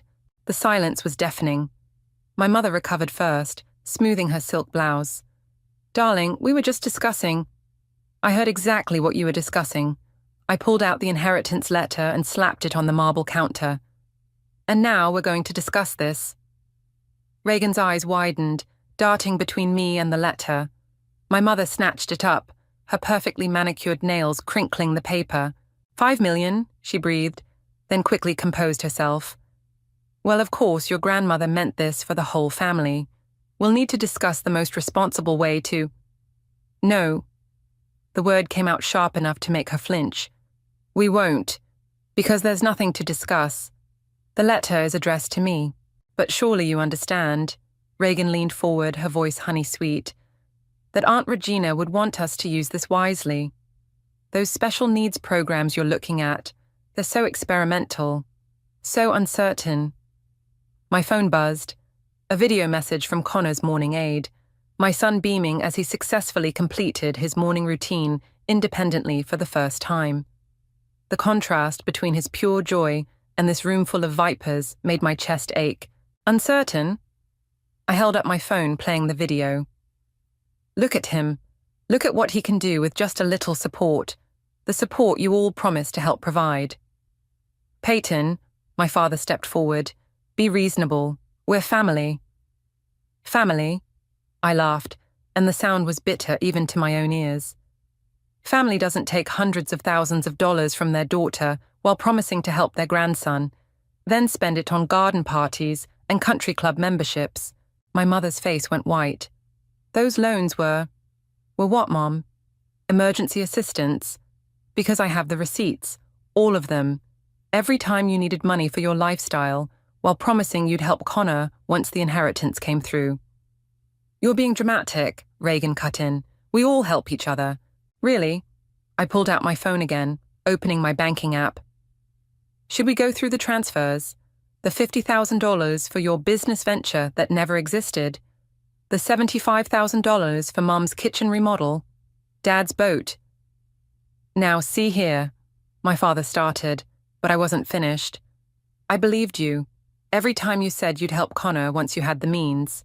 Well, now the means are here, and suddenly his needs are too experimental. My mother's face hardened. If you're going to be difficult about this, perhaps we should let the lawyers handle it. Perfect idea. I gathered up the letter. I'm sure they'll be very interested in the paper trail of where my money's been going these past 8 years, not to mention the tax implications. You wouldn't dare, she hissed. We're your parents. Watch me. I headed for the door, then turned back. Oh, and Mom, cancel my contribution to your garden party. I'm sure you understand. I need to be practical about my spending. Peyton, wait, Reagan called after me. We can work something out. Maybe if you let me manage the inheritance. I stopped, hand on the doorknob. You know what's funny?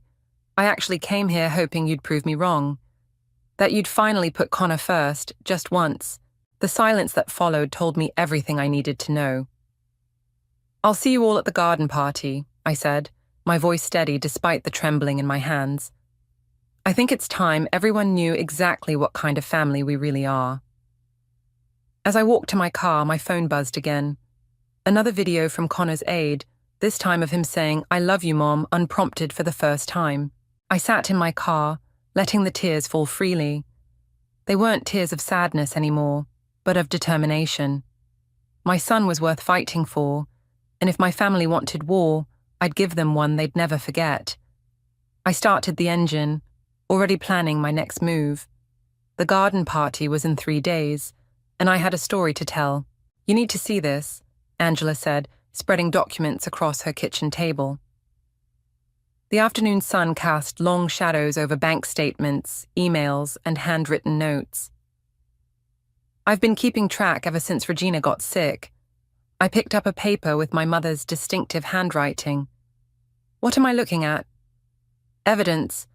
Angela's normally gentle face was set with determination. Lucille's been planning this for years. Look at the date on that note.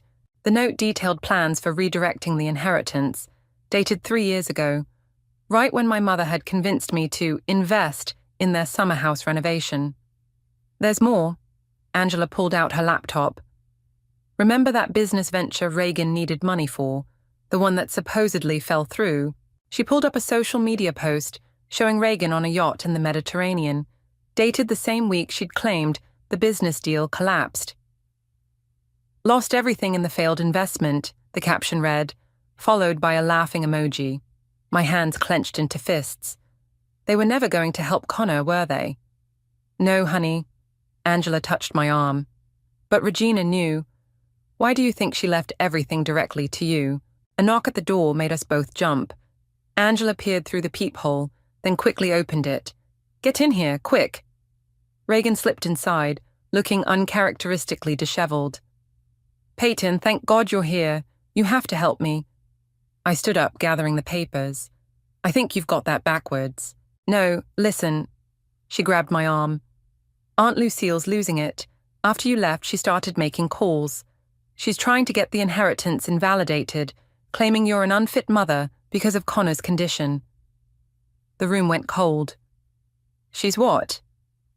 She's gathering statements from Connor's old teachers, the ones who suggested residential care. She's building a case that you're emotionally unstable and can't manage the money responsibly. Angela cursed under her breath. That sounds like Lucille. Why are you telling me this? I studied Reagan's face. Why now? Because... Reagan's eyes filled with tears. Because I saw Connor's video, the one from this morning, and I remembered when we were kids how Regina always said family meant protecting each other, not using each other. I wanted to believe her, but 8 years of betrayal made it hard. Prove it. She pulled out her phone, hands shaking. I recorded Mom and Aunt Lucille talking about their plans, about all of it, the money they took from you, the lies about helping Connor, everything. The recording played, my mother's voice crystal clear. Once we get control of the inheritance, we'll put that boy somewhere he can get proper care, and Peyton can finally stop this ridiculous crusade. My father's voice, but the money she loaned us, we'll call them gifts, my mother replied.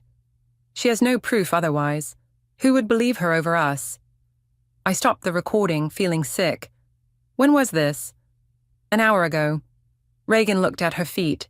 I'm sorry, Peyton. I knew what they were doing was wrong, but I never thought they'd go this far. Angela was already at her desk, pulling out more files. I have copies of every transfer, every promise they made in writing. They can't fight this. They can try. I sat down heavily. And they might win. You know how influential they are in this town. Not for long. Reagan's voice had hardened. The garden party on Saturday. Everyone who matters will be there, including Judge Martinez, who handles family court cases. I looked up sharply. What are you suggesting? I'm suggesting, she smiled grimly, that it's time for the truth to come out. All of it. In front of everyone who's ever believed my mother's lies. Angela nodded slowly. Regina would have wanted that. She always said the truth has a way of setting things right. My phone buzzed. Connor's afternoon therapist sending his daily progress report. My beautiful boy was thriving, growing, proving everyone wrong who'd ever underestimated him. Okay, I said, standing up, but if we do this, we do it my way. No more games, no more schemes. Just the plain, ugly truth. I have something else you should see, Angela said, pulling out one final envelope. Regina left this with me before she died. She said to give it to you when you were ready to stand up to them. Inside was a letter, and as I read it, tears blurred my vision. It was everything. Every manipulation, every lie, every broken promise, documented in my grandmother's careful hand. Saturday, I said, folding the letter carefully. We'll let them have their perfect garden party. And then we'll show everyone exactly who they really are. Reagan picked up her phone. I'll make sure the right people are there. And I'll bring the receipts, Angela added. Looking at them both, my aunt who'd always stood in the shadows, my cousin finally choosing the right side. I felt something I hadn't felt in years. Hope. The war was just beginning, but for the first time, I wasn't fighting alone. The day before the garden party, I walked into my parents' house unannounced, clutching a folder of documents. My mother was directing staff setting up for tomorrow's event, her voice sharp with irritation. The roses go on the left, not the... Peyton. She froze mid-gesture. What are you doing here? Family meeting, I announced, loud enough for my father to hear in his study. Now. We're rather busy. Now, Mum. Or I start making phone calls to your garden party guests about some interesting financial matters. Her face tightened, but she called out, Don, come here, please. My father emerged, looking wary. Peyton, this isn't a good time. Sit down. I pulled out 3 bank statements and laid them on the coffee table. Let's talk about Connor's therapy fund. My mother's eyes narrowed. What about it? The one you emptied last year for your spa renovation? I pushed the statement toward her. The money I specifically saved for Connor's speech therapy. We explained that, my father started. Or maybe we should discuss the college fund Grandmother Regina set up for Connor. I laid out another statement. The one you convinced me to let you invest right before your cruise to the Bahamas. My mother's face flushed red. How dare you come into my house and make accusations? They're not accusations when I have proof. I pulled out my phone, playing Reagan's recording. Their own voices filled the room, discussing their plans to declare me unfit. The color drained from my father's face. My mother's hands trembled as she reached for her wine glass. Where did you get that? She whispered. Does it matter? What matters is I have it, along with every email, every text, every transfer receipt from the past 8 years. I leaned forward. Did you really think I wouldn't keep records? We are your parents, my mother hissed. Everything we've done has been for this family's benefit. No, I stood up, my voice shaking with rage. Everything you've done has been for your benefit. While my son, your grandson, struggled without the support he needed, support you promised to provide. That boy needs more than any of us can give, my father said weakly. That boy is your grandson. And he's thriving, no thanks to you. I pulled out my phone again, showing them Connor's latest therapy video. Look at him. Really look at him. He's making incredible progress with just the bare minimum of support. Imagine what he could do with the resources you promised him. My mother turned away from the video. What do you want? I want you to stop trying to invalidate the inheritance. I want you to back off and let me use it the way Grandmother Regina intended, to help Connor. Or what? My mother's voice was dangerous. Or tomorrow, at your precious garden party, everyone learns the truth. Every detail, every betrayal, every penny you stole from your grandson's future to maintain your lifestyle. You wouldn't dare. But there was fear in her eyes now. Try me. I gathered my documents. You have until noon tomorrow to call off your lawyers and sign these papers confirming you won't contest the inheritance. If you don't, I start talking to everyone. This will destroy this family, my father pleaded. You already did that. I headed for the door, then turned back. Oh, and Mom, remember Judge Martinez, who you're counting on to help you. His grandson is autistic. I wonder how he'll feel about what you've been doing to Connor. My mother's wine glass shattered on the floor. Noon tomorrow, I repeated. And if you try anything between now and then, if you make one move against me or Connor, the recording goes public immediately. Outside, my hands were shaking so badly I could barely get my key in the car door. My phone buzzed. A text from Angela. "Did you do it?" "It's done," I typed back. "They know what's coming if they don't back down." Another text came through, this time from Reagan. "Mum's calling everyone in a panic. It's working." I started my car just as my father came running out of the house. "Peyton, wait, we can discuss this." I rolled down my window. "Noon tomorrow, Dad, not a minute later." As I drove away, I caught a glimpse of my mother in the window, phone pressed to her ear, gesturing frantically.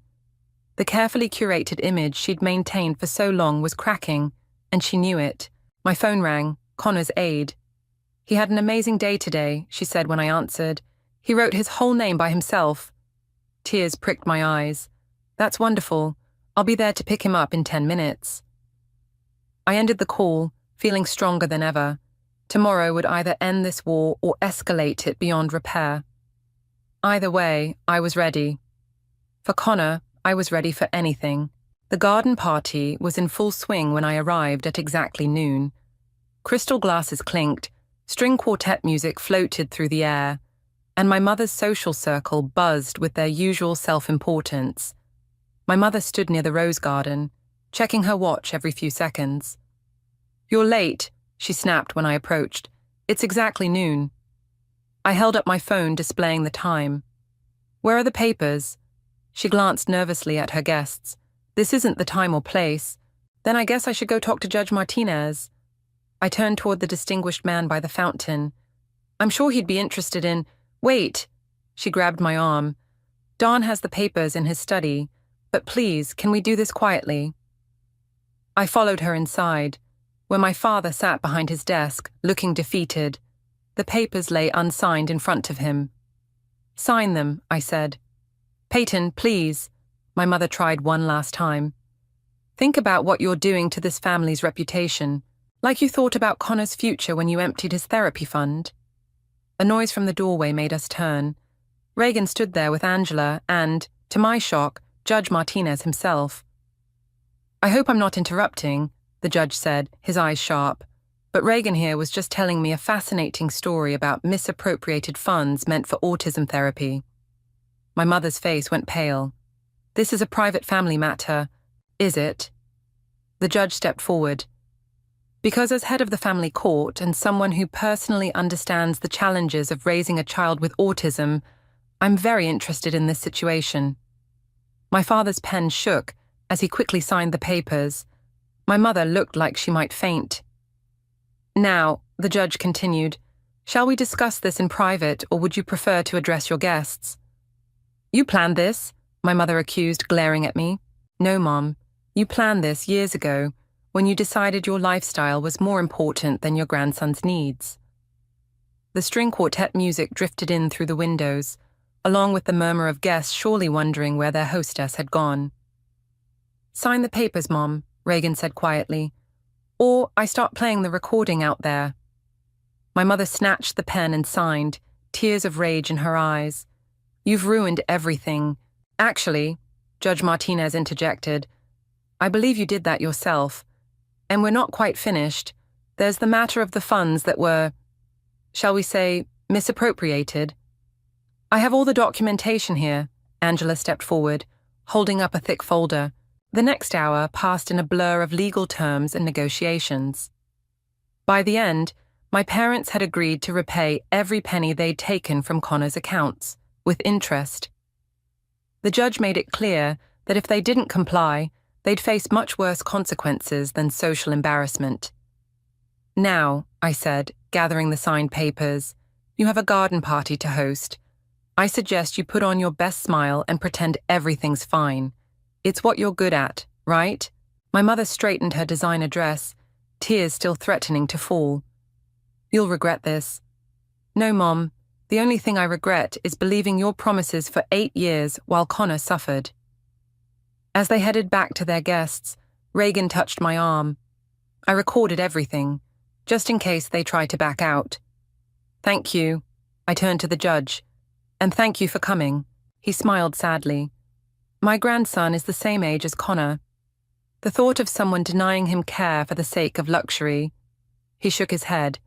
"You did the right thing." Outside, the party continued as if nothing had happened, but I noticed several guests watching my parents with newfound suspicion. Whispers followed my mother as she tried to maintain her usual commanding presence. My phone buzzed with a text from Connor's weekend sitter. "Connor asked when you're coming home. He made something for you." "I think that's my cue to leave," I said to Angela and Reagan. "Go," Angela hugged me. "We'll keep an eye on things here." As I walked to my car, I heard my mother's strained voice carrying across the garden. No, everything's fine, just a small family matter." But it wasn't fine, and we all knew it. Her carefully constructed facade was cracking, and through those cracks, everyone could finally see the truth. My phone buzzed again with a photo, Connor beaming proudly next to a painting he'd made. The colors were bright and hopeful, just like his future would be now. I started the car, leaving behind the sound of clinking crystal and forced laughter. The war wasn't over. My mother would never forgive this humiliation. But I'd won the battle that mattered most. Connor would get everything he needed, and no amount of garden parties could cover up the truth anymore. A week after the garden party, I sat across from my mother's lawyer in his plush office, watching him squirm as he read through the documents Angela had compiled. "Mrs. Craig," he cleared his throat, "I must advise you to drop this matter immediately." "Excuse me." My mother's perfectly composed facade cracked slightly.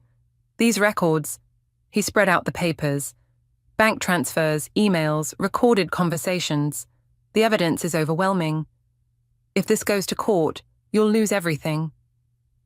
"But the inheritance is ironclad," he cut her off, "and attempting to challenge it now would only expose your previous financial activities to legal scrutiny."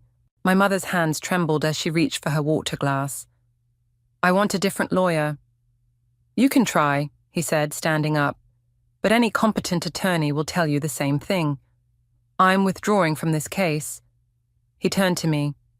"Ms. Craig, I apologize for any distress this has caused you and your son." After he left, my mother sat in stunned silence.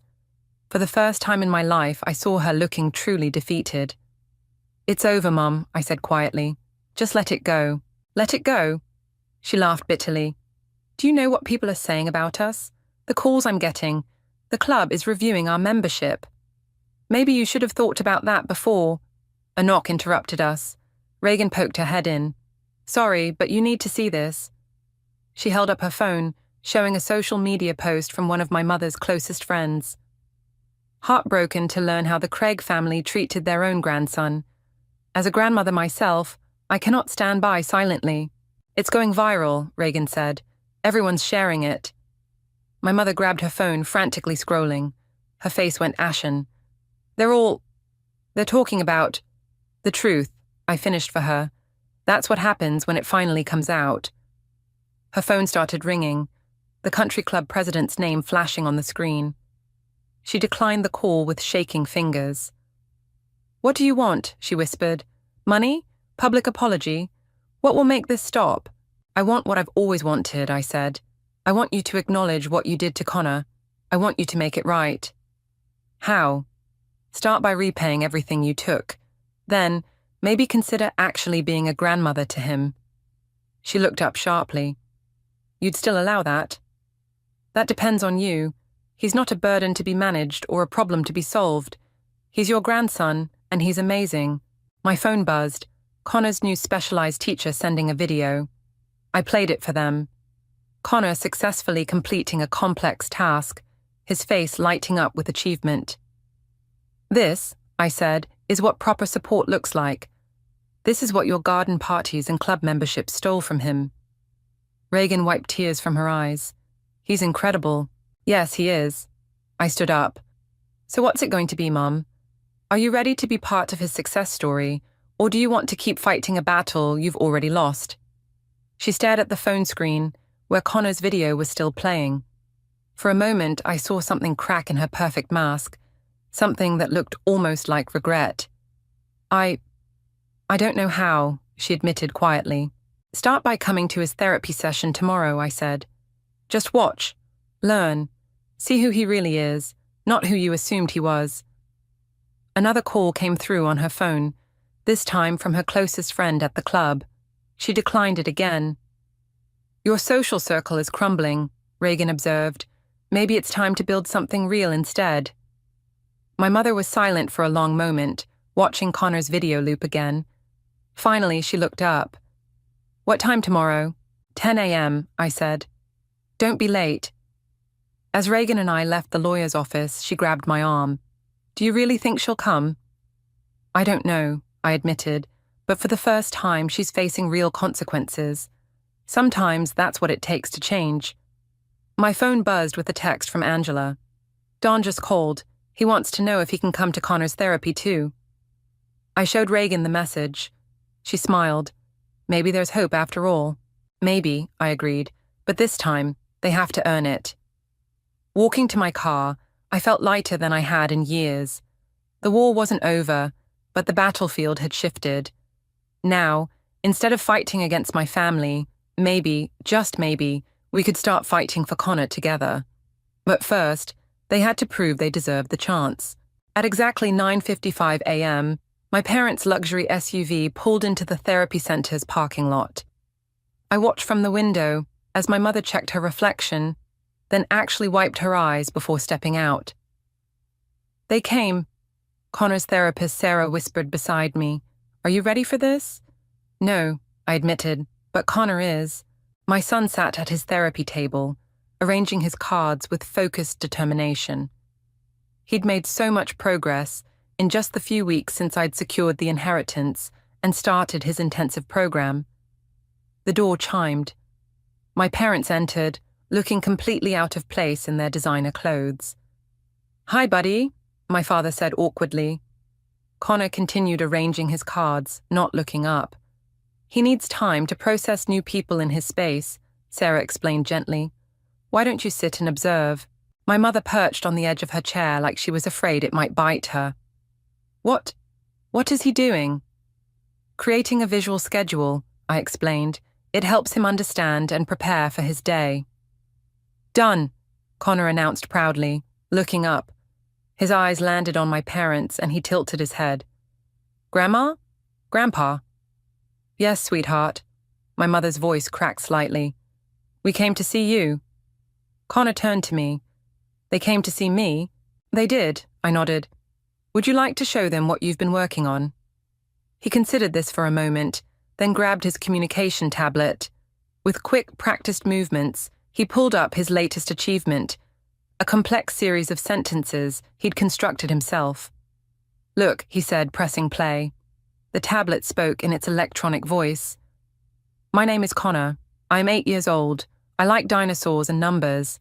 I am smart and strong." My father made a choked sound. My mother pressed her hand to her mouth. That's remarkable," she whispered. "When did he learn to do that?" 3 weeks ago, Sarah said. "Once he had access to the right tools and support, Connor's progress has been extraordinary." Connor beamed at the praise, then turned back to his tablet. "Grandma, want to see my dinosaurs?" My mother's perfect makeup was definitely smeared now. "Yes, sweetheart, I'd love to." For the next hour, we watched Connor work through his therapy sessions. He showed them his new skills, his coping strategies, his achievements. With each demonstration, my parents' rigid postures softened slightly. "He's not just managing," my father said quietly. "He's thriving." "This is what I've been trying to tell you," I replied. "This is what your money games almost cost him." My mother flinched. "Peyton, Not now," I cut her off. "This is Connor's time." After the session, Connor gave them both a high five, a huge step for him with new people, before heading off with Sarah to his next activity. In the waiting room, my mother finally broke. "I was wrong," she sobbed. "We were so wrong." "Yes, you were," I agreed. "The question is, what are you going to do about it?" My father pulled out his checkbook. "We've already started liquidating assets. The first repayment will be—" "I don't just mean the money," I interrupted. "Connor needs grandparents who see him, who support him, who celebrate who he is instead of trying to change him." "Tell us how," my mother said. "Please, I want to learn." There's a grandparent support group here, Sarah said, joining us. They meet every Thursday. They learn about autism, share experiences, find ways to connect with their grandchildren. My parents exchanged looks. Thursday is our club lunch, my mother said slowly. Then, straightening her shoulders, I'll cancel our membership. Mom! No, she held up her hand. You were right, all of it. The club, the parties, the image, none of it matters. I want to know my grandson, the real Connor, not the Connor I imagined or feared. My father nodded. We both do. It won't be easy, I warned them. You've got a lot to make up for. We know, my mother said, but we'd like to try, really try this time. Connor's laugh echoed from the therapy room, that pure, joyful sound that always made my heart soar. My parents turned toward it, and for the first time, I saw something new in their eyes, not pity, not embarrassment, but wonder. Thursday then, I said, don't be late. As they left, I watched them walk to their car, heads close together, talking intently. My phone buzzed with a text from Reagan. How did it go? I typed back, they're joining the grandparent support group. Her response came quickly. Holy shit, maybe miracles do happen. Maybe they did. But this wasn't just a miracle, it was the result of standing firm, demanding better, and finally making them see the truth that had been there all along. Connor wasn't the one who needed to change. They were. Happy birthday, Connor. The small group gathered in our backyard sang as my son beamed at his dinosaur-themed cake. No fancy country club party, no excessive decorations, just the people who truly mattered. My mother stepped forward with a wrapped gift. Can I give him mine first? I nodded, watching as Connor carefully unwrapped the package, a skill he'd mastered in his occupational therapy sessions. It's a communication device, he exclaimed, examining the sleek tablet. Like at therapy. So you can have one at our house too, my mother explained, her voice soft. For when you visit. Connor launched himself at her in a rare, spontaneous hug. My mother's eyes met mine over his head, filled with tears of joy instead of shame. Look what Aunt Reagan and I made, Angela called, wheeling out a giant poster board. Connor gasped as he saw what it was, a visual schedule for the next 6 months, including his therapy sessions, school activities, and planned visits with grandparents. You included our Thursday museum trips, he noted, pointing to the recurring picture. Of course, my father said. We wouldn't miss those. He'd been taking Connor to the Natural History Museum every Thursday after his support group meetings, learning to connect with his grandson through their shared love of dinosaurs. Reagan approached me with a thick envelope. Speaking of not missing things, she handed it to Connor. Open it, buddy. Inside were printed screenshots of bank transfers. The final repayments from my parents, with significant interest. But what made me catch my breath was the additional transfer. Reagan's entire inheritance from Regina, signed over to Connor's trust fund. I don't need it, she said quietly. He does, and it's what Regina would have wanted. Reagan, I can't. Yes, you can. Consider it 8 years of aunt duties I need to make up for. A squeal of delight interrupted us. Connor had discovered the small swimming pool we'd installed for his water therapy sessions. Can I try it now? He asked, using his new tablet to form the question perfectly. After cake, I promised. Remember our schedule? He nodded seriously, pointing to the timeline we'd created. Cake first, then swimming, following the plan. My mother touched my arm. Peyton, there's something else we need to tell you. She nodded to my father, who cleared his throat. We've sold the country club membership and the summer house. We're using the money to start a foundation. A foundation? For families like yours, my mother explained, to help provide therapy and support services for children with autism. We're calling it Connor's Bridge. I stared at them, speechless. Judge Martinez is helping us set it up, my father added. He says there's a huge need for it in our community. Mom, Dad, we can't undo what we did, my mother said, but we can try to prevent other families from facing the same struggles. Connor's voice cut through the emotion. Cake time now, following the schedule. Everyone laughed, gathering around the table as Connor carefully cut his cake using the adaptive tools Sarah had provided. I watched my son, confident, supported, thriving, surrounded by people who finally saw him for the amazing person he was. You know, Angela said beside me, Regina would be proud, not just of Connor, but of you. You fought for him when it would have been easier to give in. We all did in the end, I replied, watching Reagan help Connor serve the first slice to my mother, who was actually wearing jeans for the first time in probably decades. More than that, Angela smiled. You helped them become better people. Look at them now. She was right. My mother, who once cringed at Connor's stimming, was now patiently waiting as he explained each dinosaur decoration on the cake. My father, who'd wanted to hide Connor away, was proudly filming every moment on his phone. Ready for swimming after cake, Connor announced, using his tablet to emphasize his excitement. Following the schedule, everyone responded in unison, our new family motto, as I watched Connor enjoy his birthday, surrounded by genuine love and support. I realized something profound. Our story wasn't just about revenge or justice. It was about transformation. My parents hadn't just repaid money. They'd rebuilt themselves into the grandparents Connor deserved. Mom, Connor called, holding out a piece of cake. Sit with me? I joined my son, accepting the perfectly cut slice. Around us, our small but mighty family continued celebrating, all pretense and performance stripped away, replaced by something real and precious. We'd lost the facade of a perfect family, but we'd gained something better, a true one, built on understanding, acceptance, and love. Just like Connor's schedule, we were following a new plan now, one that finally put him first.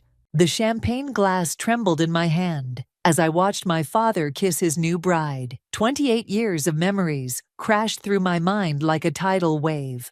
But the one that hit hardest was my mother's final words. Promise me you'll make things right, Deborah. I'm a forensic investigator by trade. I analyze evidence, uncover truths, and help deliver justice. But nothing in my career prepared me for the storm I was about to unleash at my father's wedding reception. A toast to the happy couple. Pierce, my father's business partner, raised his glass. The crystal chandeliers cast dancing shadows across the ballroom as 200 guests lifted their champagne in unison. I kept mine firmly on the table. Deborah, my father's voice carried that familiar warning tone. Stand up, sweetheart. Show some respect. I met his gaze across the table. Kenneth, my father, looked distinguished in his tailored tuxedo, his silver hair perfectly styled. To everyone else, he was the picture of success. Wealthy businessman, philanthropist, devoted family man. If only they knew. I said, stand up. His smile remained fixed, but his eyes hardened. I can't, Dad. The words came out, barely above a whisper. Roslyn, his new wife, touched his arm. Kenneth, it's okay. No, it's not okay. He stood, commanding the room's attention. My daughter seems to have forgotten her manners. Perhaps she'd like to explain to our guests why she's choosing to disrespect her father on his wedding day. The silence that followed was deafening. I felt every eye in the room turn to me, including those of Anne, Roslyn's cousin, who watched the scene unfold with unusual intensity. I'm not disrespecting anyone, I said, my voice stronger now. I'm honoring a promise. A promise, he laughed. But there was no humor in it. To whom?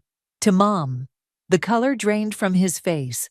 Roslyn's perfectly manicured hand flew to her throat, and Pierce suddenly became very interested in his champagne. Your mother has been gone for 2 years, my father said through clenched teeth. This behavior is beneath you, Deborah. You're making a scene. I stood slowly, smoothing my burgundy bridesmaid dress. You're right, Dad. I am making a scene. But trust me, this is nothing compared to what's coming. Gasps rippled through the crowd. My father's face turned an alarming shade of red. You're a disgrace, he spat. Leave, now. Gladly. I grabbed my clutch and headed for the exit, but not before catching Anne's subtle nod in my direction. In the hotel corridor, I heard quick footsteps behind me. "Deborah, wait." It was Yesenia, my mother's oldest friend. She caught up to me, her dark eyes full of concern. "Are you okay, mi amor?" I pulled my mother's letter from my clutch, the one she'd written on her deathbed, the one that would destroy my father's carefully constructed world. "I'm fine. Actually, I'm better than fine. Remember what Mom always said about karma?" Yesenia's eyes widened as she recognized the envelope. "She comes when she's ready." Well, I tucked the letter away safely. Karma's about to make one hell of an entrance.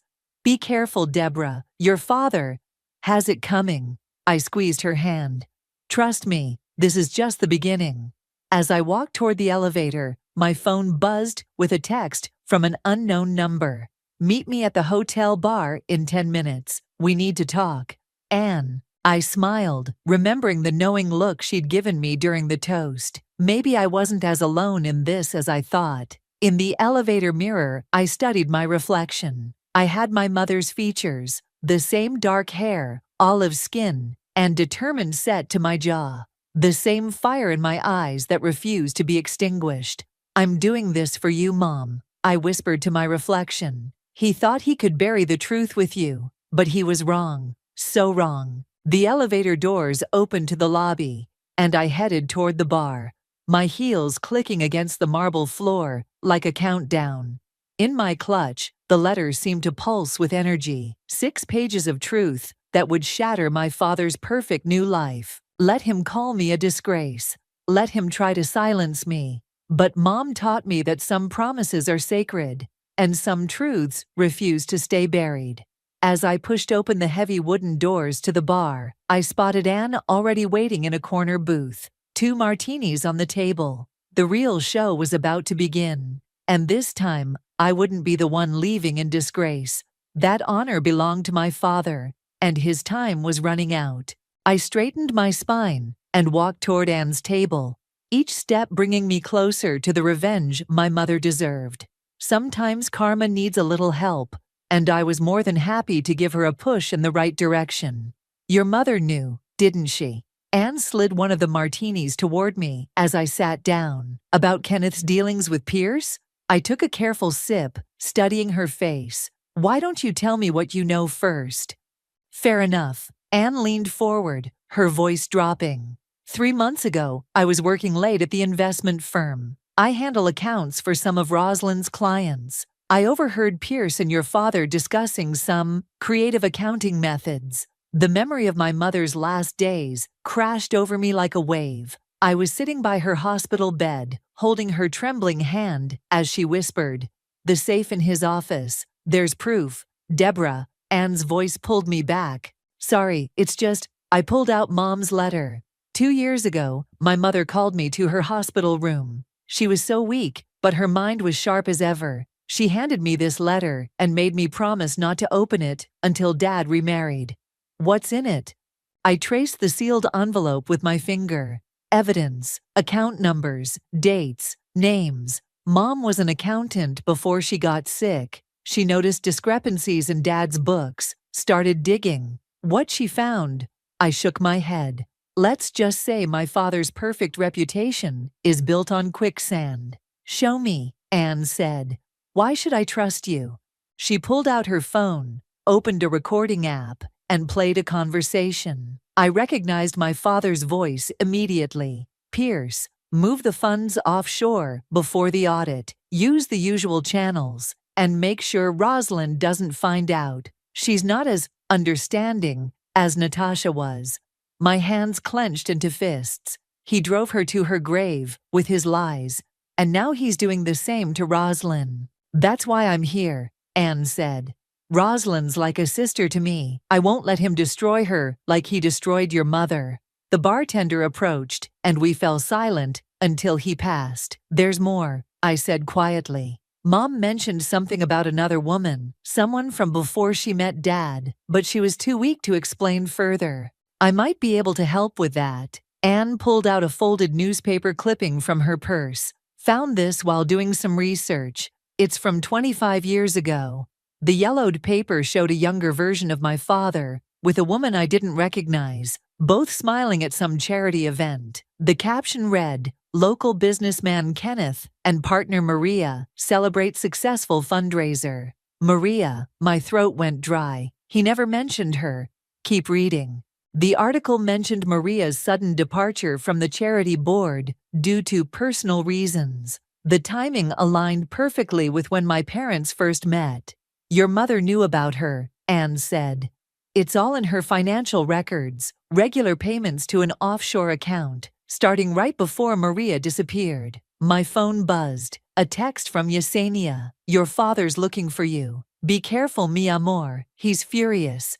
We need to move, I said, standing. Dad's coming. Anne grabbed her purse. Meet me tomorrow at the public library, noon. I have more to show you. As we hurried toward the back exit, I heard my father's voice booming through the main entrance. We slipped out just as he entered the bar. In the parking lot, Anne caught my arm. Deborah, wait, there's something else you should know. The payments to Maria's account? They didn't stop when she left. They continued for years, right up until your mother got sick. My mind raced. Why would he keep paying her unless there was something, or someone, he needed to keep quiet about? Anne finished. I thought about the letter in my clutch, still unopened. Mom knew. She must have included it in here. Don't open it yet, Anne warned. We need to gather more evidence first. Your father has powerful friends. One wrong move, and he'll bury everything deeper than we can dig. In the distance, I heard my father calling my name. Tomorrow noon, I confirmed, then hurried to my car. As I drove home through the rain-slicked streets, Mom's voice echoed in my memory. Sometimes the truth hurts, mi hija, but lies destroy everything they touch. I touched the letter resting in my passenger seat. I'm getting close, Mom, I promise. My phone lit up with another text, this time from an unknown number. I know what happened to Maria. Meet me at the old lighthouse tomorrow night. Come alone. The pieces were starting to fall into place. But something told me this was bigger than just financial fraud. My father's empire was built on secrets, and somewhere in those secrets was a truth that even my mother might not have known. As I pulled into my driveway, I made a decision. Tomorrow I would open the letter, but first I needed to visit the lighthouse, because something told me that whoever knew about Maria might just be the key to bringing my father's whole world crashing down. And this time, he wouldn't be able to buy his way out of the truth. The old lighthouse stood like a sentinel against the darkening sky. My forensics training screamed that this was a terrible idea, meeting an unknown contact, alone, at night. But I'd come prepared, my hand resting on the pepper spray in my pocket. A figure emerged from the shadows. I wasn't sure you'd come. I spun around, heart racing, to find a woman in her early 40s. She had kind eyes and wore a maintenance worker's uniform, with Sarah embroidered on the pocket. You know about Maria. I kept my distance, studying her body language for signs of deception. I should. I cleaned her house for 15 years. Sarah's voice carried a weight of secrets. Your father paid me well to keep quiet, but... She glanced around nervously. Some things shouldn't stay buried.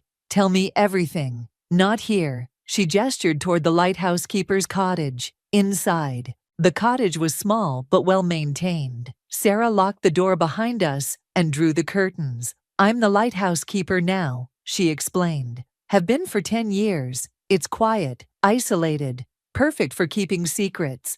What secrets? She pulled out an old photo album. Maria wasn't just your father's business partner. She was pregnant when she disappeared.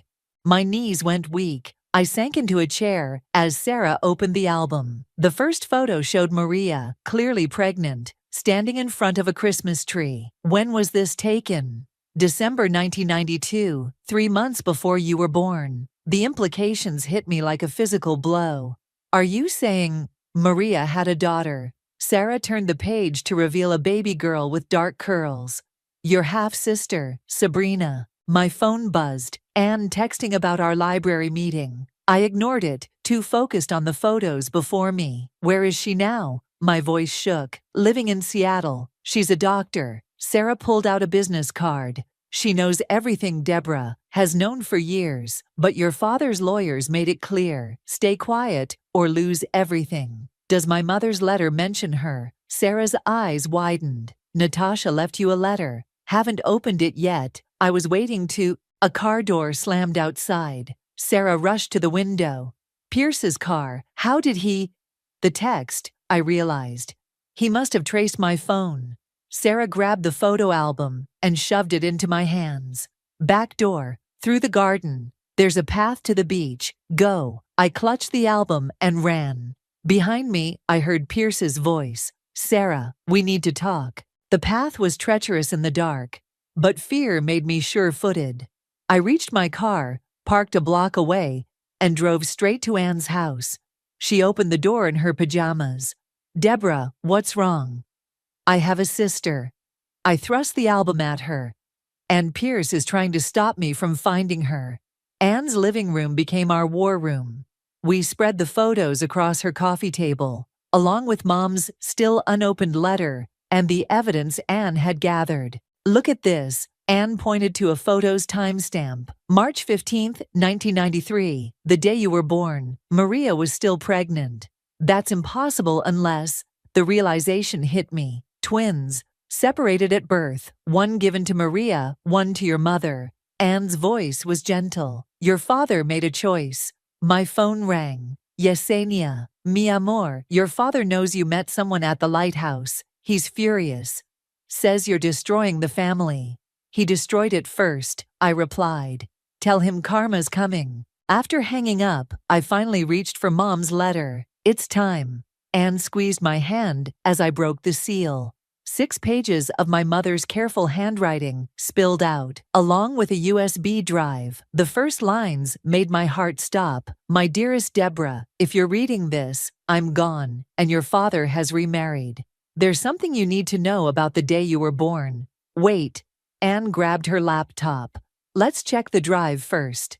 The USB contained hundreds of files, financial records, emails, legal documents. But one folder caught my eye. Sabrina. Inside was a video file dated 2 months before Mom died. I clicked play. Mom's face filled the screen, gaunt but determined. Sabrina, if you're watching this, I'm so sorry. I've known about you for years, but stayed silent to protect both you and Deborah. Your father threatened to ruin your career if I ever told. But you deserve the truth. You both do. Tears streamed down my face as Anne hugged me. We need to find her, I said. Already on it. Anne typed rapidly on her laptop. Dr. Sabrina Martinez, Seattle General Hospital. My phone buzzed again. Another text from Pierce. Whatever you think you know, you don't. Back off now, or things will get ugly. I showed Anne the message. She smiled grimly. Too late for threats. Time to make things ugly ourselves. I looked at Mom's photo on the screen, then at the business card Sarah had given me. Book us 2 tickets to Seattle. It's time for a family reunion. Pierce and my father had no idea what was coming, but they were about to find out that karma had backup, and she was bringing receipts. Seattle's rain felt different from home, colder, more persistent. Anne and I huddled under an umbrella outside Seattle General Hospital, watching doctors and nurses hurry past. There. Anne nodded toward a woman in a white coat, exiting the building. Dark curls, olive skin. She could have been my reflection in a slightly older mirror. Sabrina, I whispered. She walked straight toward the parking garage, keys jingling in her hand. Before I could lose my nerve, I stepped into her path. Dr. Martinez. She stopped, eyes narrowing as she took in my face. Recognition flickered across her features, followed by something darker. You're Kenneth's daughter. I'm your sister. The keys slipped from her hand, clattering on the wet pavement. Anne retrieved them as Sabrina stared at me, her composure cracking. How did you... She glanced around nervously. Not here. Follow me. We trailed her to a nearby coffee shop. The tension at our small corner table was thick enough to cut with a knife. I assume you found Mom's letter. Sabrina's hands wrapped around her untouched coffee. You knew about it? Natasha contacted me 6 months before she died. We met in secret. She pulled out her phone, showed me a photo of her and Mom in a hospital garden. She wanted to make things right, but Kenneth's lawyers threatened your career, I finished. Mom mentioned it in her video. Video? Sabrina leaned forward. What video? Anne pulled out her laptop, played Mom's message. Sabrina's hands trembled as she watched. I never knew she recorded this. Tears spilled down her cheeks. All these years, I thought she'd chosen to give me away. Dad chose, I said. He split us up, paid Maria to disappear with you.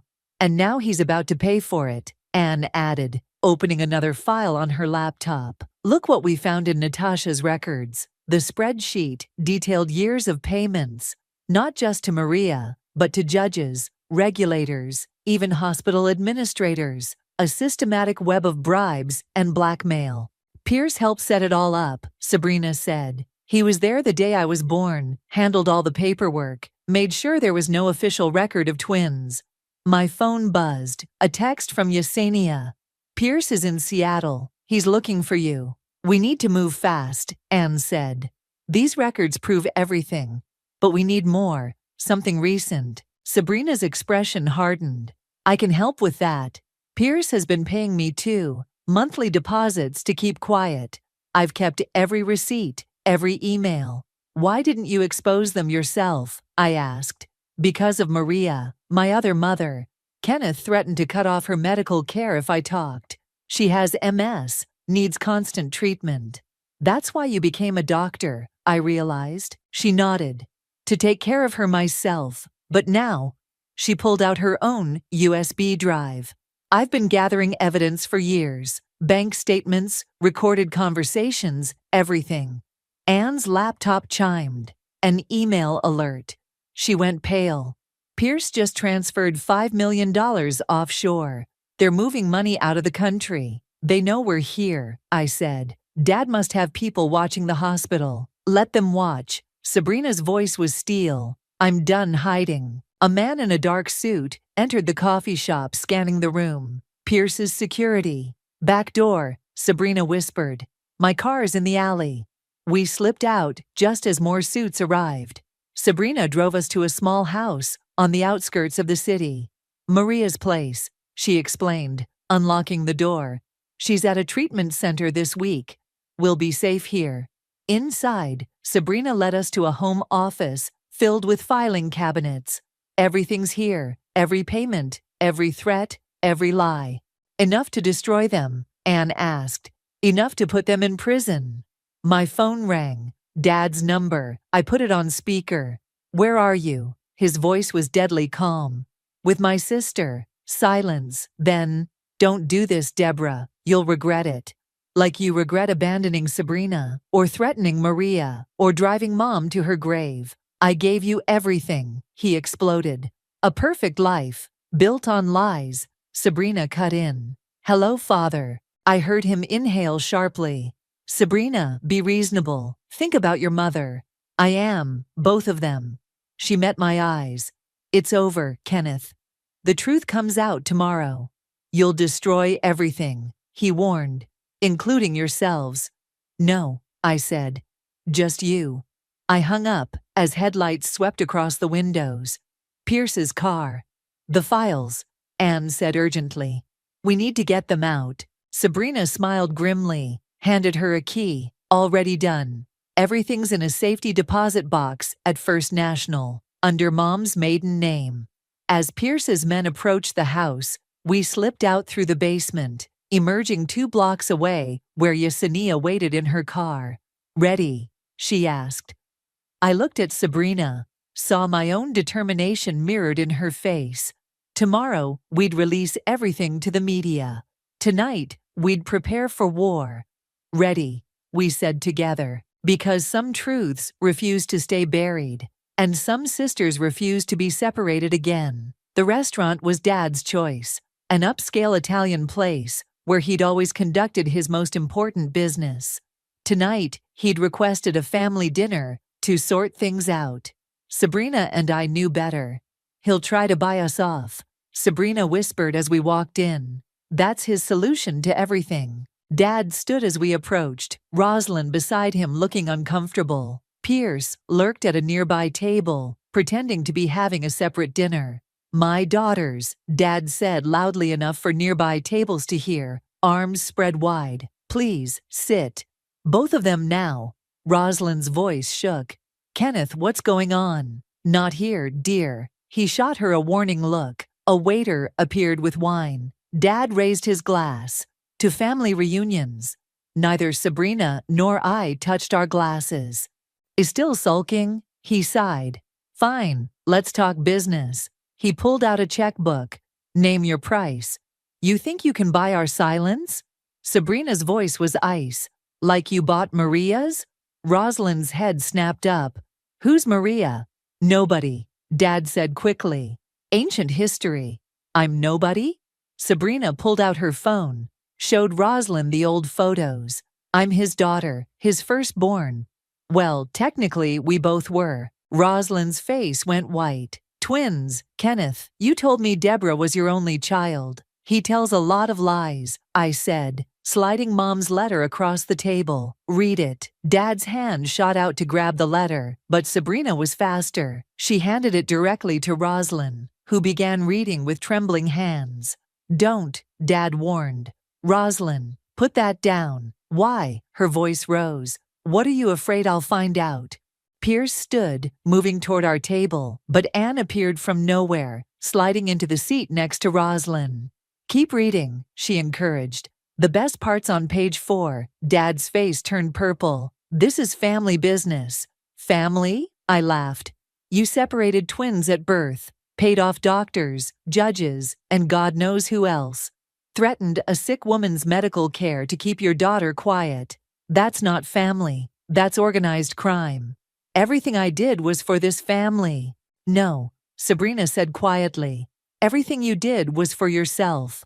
Rosalind reached page 4. She gasped, hands flying to her mouth. The offshore accounts, the bribes. Kenneth, these numbers. It's all lies, Dad insisted. The SEC doesn't think so, Anne said, checking her phone. They just opened an official investigation. Funny timing. Pierce rushed to our table. Kenneth, we need to leave, now. Nobody's leaving, said a new voice. We turned to see Yesenia with 2 FBI agents. Except maybe you, Pierce. Dad stood so quickly, his chair crashed backward. You can't prove anything. Actually, Sabrina pulled out a recorder. We can prove everything, including the conversation we just had about trying to buy our silence. You recorded me. His face contorted. Your own father? You stopped being my father the day you gave me away. Rosalind stood, tears streaming down her face. I want an annulment. Sit down, Dad roared, grabbing her arm. The FBI agents moved forward, but Rosalind yanked free herself. Don't touch me. I trusted you. I defended you when Deborah tried to warn me, but she was right about everything. Mrs. Bowen, one agent said, we'll need your statement as well. Dad looked around wildly, seeing his carefully constructed world crumbling. Pierce, do something. But Pierce was already backing away. Sorry, Kenneth, every man for himself. The agents moved in. Kenneth Bowen, you're under arrest for fraud, embezzlement, and witness tampering. As they led him away, he turned to us one last time. I gave you everything. No, I said, taking Sabrina's hand. Mom gave us everything. The strength to fight back, the courage to face the truth, and now, each other. Rosalind hugged us both, whispering apologies. Anne and Yesenia joined us as the restaurant cleared out. Maria's waiting at my place, Sabrina said. She wants to meet you, Deborah. Really meet you this time. My phone buzzed, a news alert. Dad's arrest was already hitting the headlines. His empire was falling, his reputation in tatters. What happens now? Rosalind asked quietly. Now, I said, we build something new, something honest. Together, Sabrina added. We left the restaurant as a group, not the family Dad had tried to create through lies and manipulation, but something stronger, something real. Outside, the night air felt cleaner somehow. Mom's letter had started all this. But her real gift wasn't the evidence it contained. It was the truth it forced into the light, and the sisters it brought together. Karma hadn't just come for Dad. She'd come bearing gifts, justice, reunion, and a chance to start over. As we drove to meet Maria, I thought about Mom's final words again. Promise me you'll make things right. Looking at Sabrina in the rearview mirror, I smiled. Promise kept, Mom. Promise kept. Maria's hands shook as she poured tea in Sabrina's living room. Despite her illness, she moved with a grace that reminded me of Mom. You look just like her, Maria said softly. Natasha, she was so beautiful. Did you know her? I asked, accepting the cup. We met once, shortly after you were born. Maria sat carefully in her wheelchair. She came to my house, furious, demanding answers. But when she saw me holding Sabrina, she smiled at the memory. Something changed. She understood I was as much a victim as she was. Sabrina squeezed her mother's shoulder. Tell her about the letters. Letters. I set down my tea. Maria wheeled over to a wooden chest, pulled out a bundle tied with faded ribbon. Your mother and I corresponded in secret for years. Kenneth never knew. The letters spanned 2 decades. Mom and Maria sharing stories, photos, watching their daughters grow up from afar. 2 mothers united by lies, protecting their children the only way they could. This one, Maria handed me a yellowed envelope, came just before she got sick. I read aloud. My dearest Maria, the doctors say I don't have much time. Kenneth thinks he's won, that his secrets will die with me. But we know better. Our girls are stronger than his lies.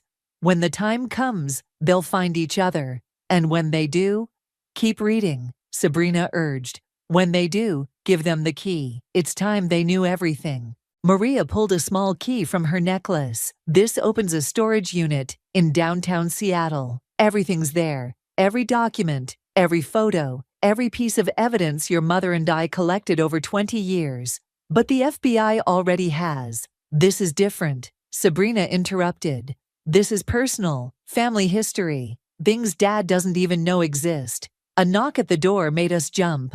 Anne peeked in. Sorry to interrupt, but you need to see this. She handed me her tablet.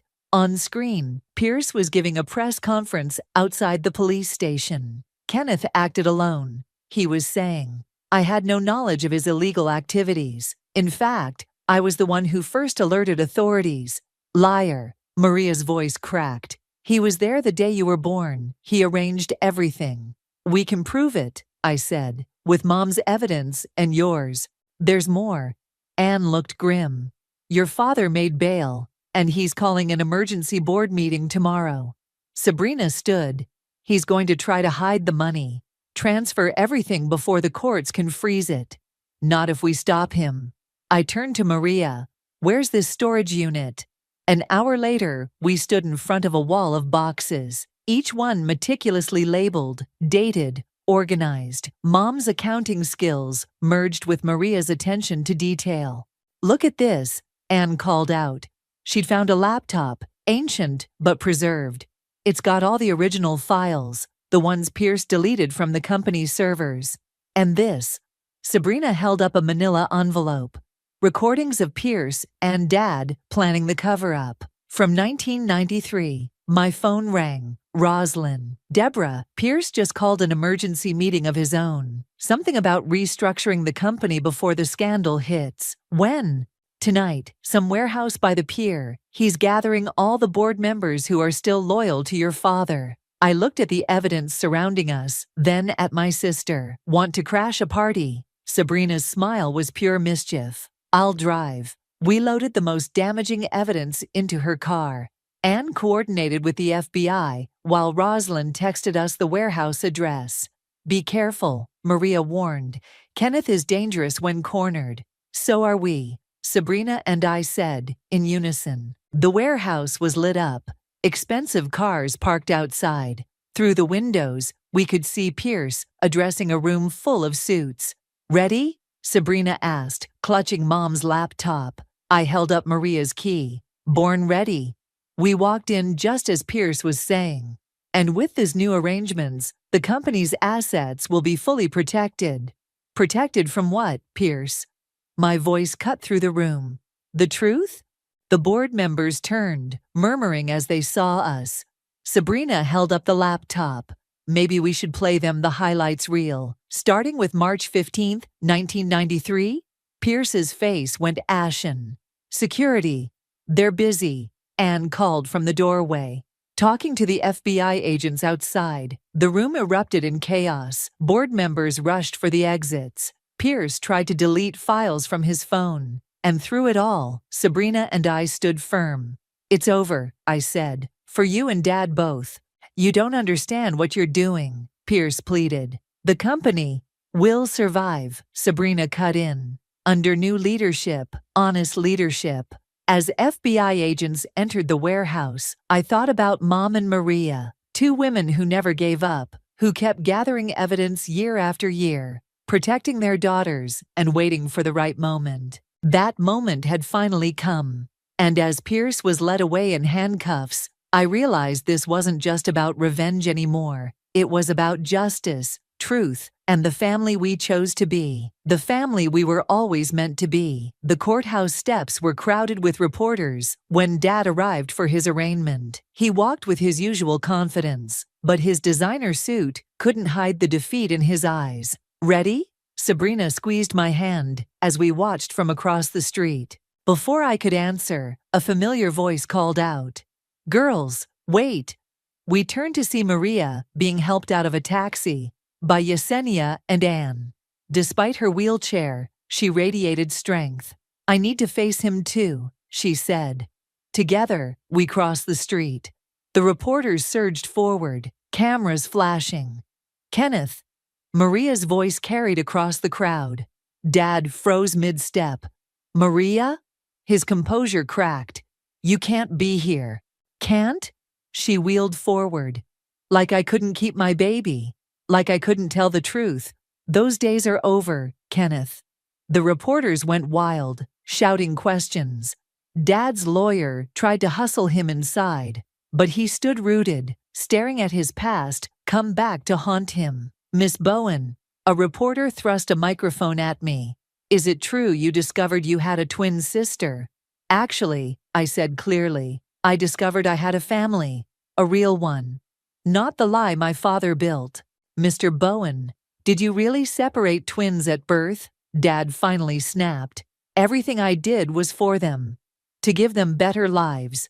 "Better?" Sabrina stepped forward. "You threatened my mother's medical care. Made me live in fear. How is that better?" "You don't understand." "No, you don't understand," I cut in. "Mom knew everything. She and Maria both did. They protected us, gathered evidence, waited for the right moment. Natasha," his face went pale. "She wouldn't." "Wouldn't what?" Maria pulled out a folder. "Keep records? Track your crimes?" She was an accountant, Kenneth. Numbers don't lie. The courthouse doors opened. Pierce emerged in handcuffs, escorted by FBI agents. He saw us and tried to turn back, but it was too late. "Pierce," Dad called out. Tell them we did it for the company." Pierce shook his head. "Sorry, Kenneth, I've made a deal. Full cooperation for a reduced sentence." "Traitor!" Dad lunged at him. Security guards rushed forward. "The only traitor," Sabrina said loudly, "is the man who betrayed his own family." As the guards restrained Dad, Maria wheeled closer. "Remember what you said to me 28 years ago? That money solves everything. Well, look around, Kenneth. Look what your money bought you." The reporters pressed closer, cameras rolling as Dad was led inside. But we weren't done. Not yet. Inside the courthouse, just before the arraignment began, Rosalind approached the defense table. She placed her wedding ring in front of Dad. "The annulment papers are filed," she said quietly. "I've given my statement to the FBI.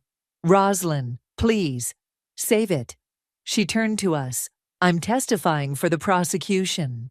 The judge entered, and the proceedings began.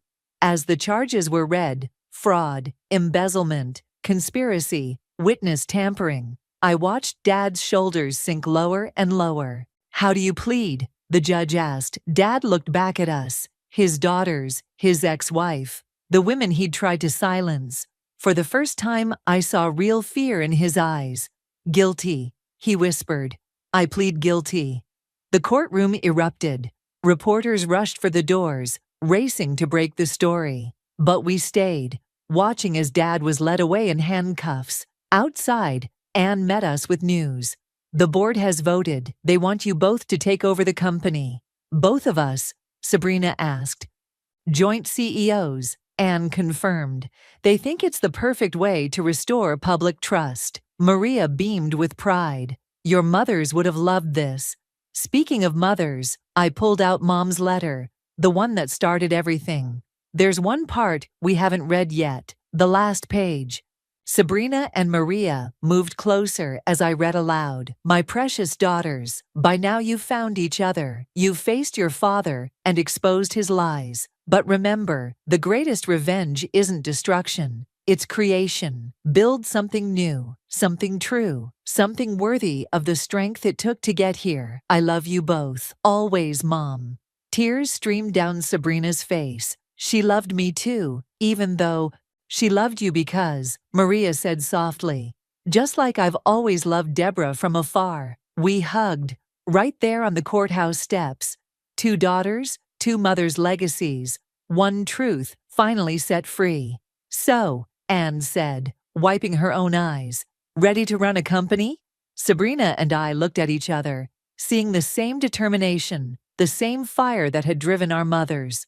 Ready, we said together, because sometimes justice isn't just about punishment. Sometimes it's about reconstruction, about taking broken pieces and building something stronger, something true, something worthy of the women who never stopped fighting for us. The autumn wind whipped around us as Sabrina and I stood before Mom's grave, Maria's wheelchair between us. We'd brought fresh flowers and something else, the final documents from Dad's sentencing. 15 years, Sabrina said softly, placing the papers at the headstone. No chance of early release. Pierce got 8, I added. And they seized everything, all the hidden accounts, properties, everything. Maria touched the gravestone. She'd be proud of you both, not just for bringing them to justice, but for what you've built. The company's transformation had been our greatest achievement. We'd renamed it Phoenix Trust, symbolizing its rise from the ashes of corruption. Every unethical deal had been exposed, every wronged party compensated. Did you tell her about the foundation? Maria asked. Sabrina smiled. The Natasha Maria Foundation for Medical Justice. I think she knows. We'd used the seized assets to create a foundation providing medical care to families threatened into silence by corporate corruption. Maria was its first beneficiary, but not its last. My phone buzzed. A text from Roslyn. Board meeting in an hour. Big announcement. Ready? I asked Sabrina. Almost. She pulled out an old envelope. Found this in the storage unit yesterday. It's addressed to both of us. Another letter from Mom, one we hadn't seen before. My hands trembled as I opened it. My dearest twins, I read aloud. If you're reading this, you've not only found each other, but found yourselves. Remember that true strength isn't in revenge, but in redemption, in taking what was broken and making it whole. A car door slammed nearby. We turned to see Yesenia hurrying toward us. Mi amor, she called out. They're here. A group of women emerged from a van. Former employees Dad had silenced, families he'd threatened, people whose lives he'd nearly destroyed. They were all foundation beneficiaries now, and they'd come to help us with today's announcement. The press is waiting at Phoenix, Anne said, joining us. Everyone ready for the big reveal? At the office, reporters packed the conference room. Sabrina and I took our places at the podium. Maria and our extended family of survivors behind us. Phoenix Trust isn't just a company, I began. It's a promise to right the wrongs of the past. Which is why, Sabrina continued, we're announcing the Complete Transparency Initiative. Every document, every transaction, every decision will be publicly accessible. The room erupted with questions. We answered each one, holding nothing back. No more secrets, no more lies. After the press conference, we gathered in our shared office.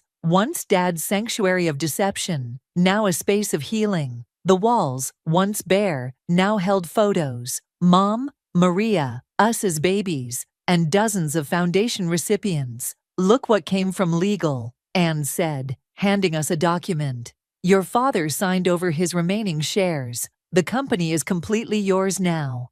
"Not just ours," I said, sharing a look with Sabrina. "Maria, Roslyn, could you join us?" We'd had the papers drawn up weeks ago, sharing ownership with Maria, Roslyn, and our foundation beneficiaries. A true phoenix, rising together. "There's one more thing," Sabrina said. She opened our office safe and pulled out Mom's last letter.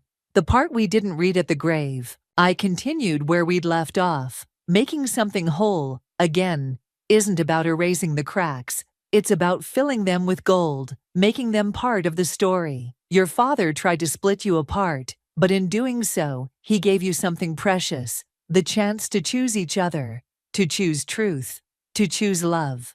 Maria wiped tears from her eyes. "Both your mothers chose love too. Every day, every letter, every piece of evidence we gathered. It was all for love." A knock at the door, Yesenia, with a package. From the storage unit, the last box. Inside were photos we'd never seen. Mom and Maria together, both pregnant. They were smiling, hands on their bellies, already loving the daughters they'd have to separate. "They knew," Sabrina whispered. "They knew we'd find each other. And rebuild everything," I added. The setting sun painted our office golden, highlighting the faces and the photos on our walls. A tapestry of truth, justice, and redemption. Not just our blood family, but the family we'd chosen. The family we'd built. "To Mom and Maria," Sabrina raised her coffee cup, "the real Phoenix founders." "To truth," Anne added. "To justice," Roslyn said.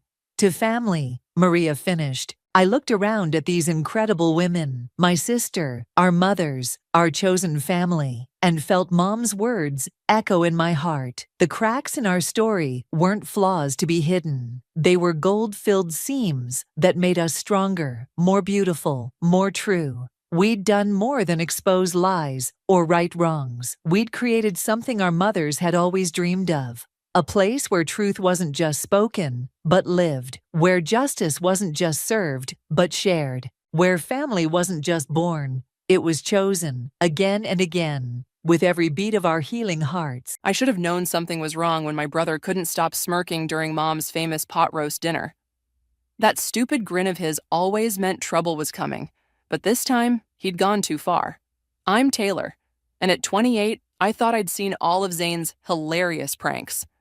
Growing up as his little sister meant being his favorite target, but usually I could laugh it off. Not tonight. Tonight changed everything. "So," Zane announced, tapping his wine glass with his fork. The whole family looked up. Mom, Aunt Rachel, our family friend Annika, and my best friend Quentin, who I'd invited for moral support. "I have a confession to make." Mom beamed at him like she always did. "What is it, sweetie?" "Remember last month when Taylor was complaining about her medication not working?" He paused for dramatic effect and my stomach dropped. "Well, I might have switched her pills with sugar tablets. Just to see what would happen." The silence lasted exactly 3 seconds before Mom burst out laughing. "Oh, Zane, you didn't." "I did." He was practically bouncing in his chair. I mean, come on, it was pretty funny watching her get all worked up about nothing. My hand started shaking under the table. Those pills were for my chronic migraines, the ones that left me curled up in darkness for days. The ones that made me miss work twice last month because I couldn't function. "That's not funny," Aunt Rachel said slowly, her fork frozen halfway to her mouth. "Those are prescription medications." "Oh, please." Mom waved her hand dismissively. Taylor's always been dramatic about her headaches. A little placebo effect probably did her good. I felt Quentin's hand squeeze my knee under the table. When I looked at him, his face was tight with anger. So that's why I was in excruciating pain for weeks. My voice came out steadier than I expected. That's why I almost lost my job? Zane rolled his eyes. Come on, sis. It was just a joke. A joke?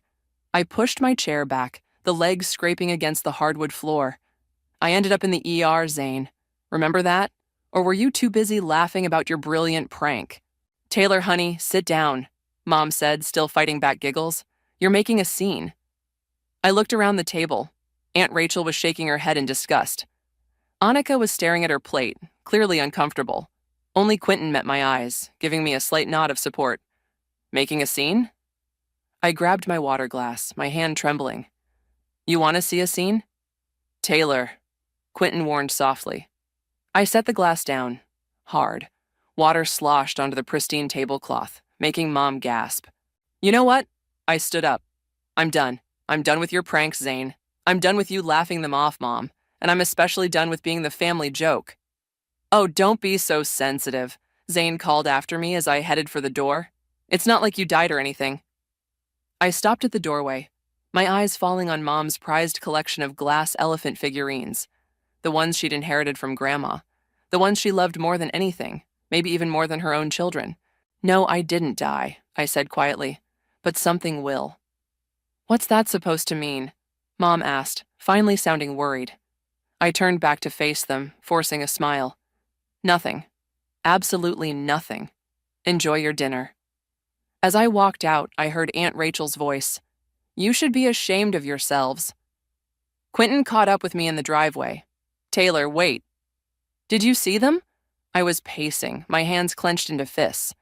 Did you see how they laughed? He grabbed my shoulders, forcing me to stop. I saw, and it was messed up, but what are you going to do? I looked back at the house, at the window where Mom's elephant collection caught the evening light. 32 pieces of pristine crystal, each one worth a small fortune, each one irreplaceable. I don't know yet, I said, but those elephants have been watching this family's drama for 3 generations.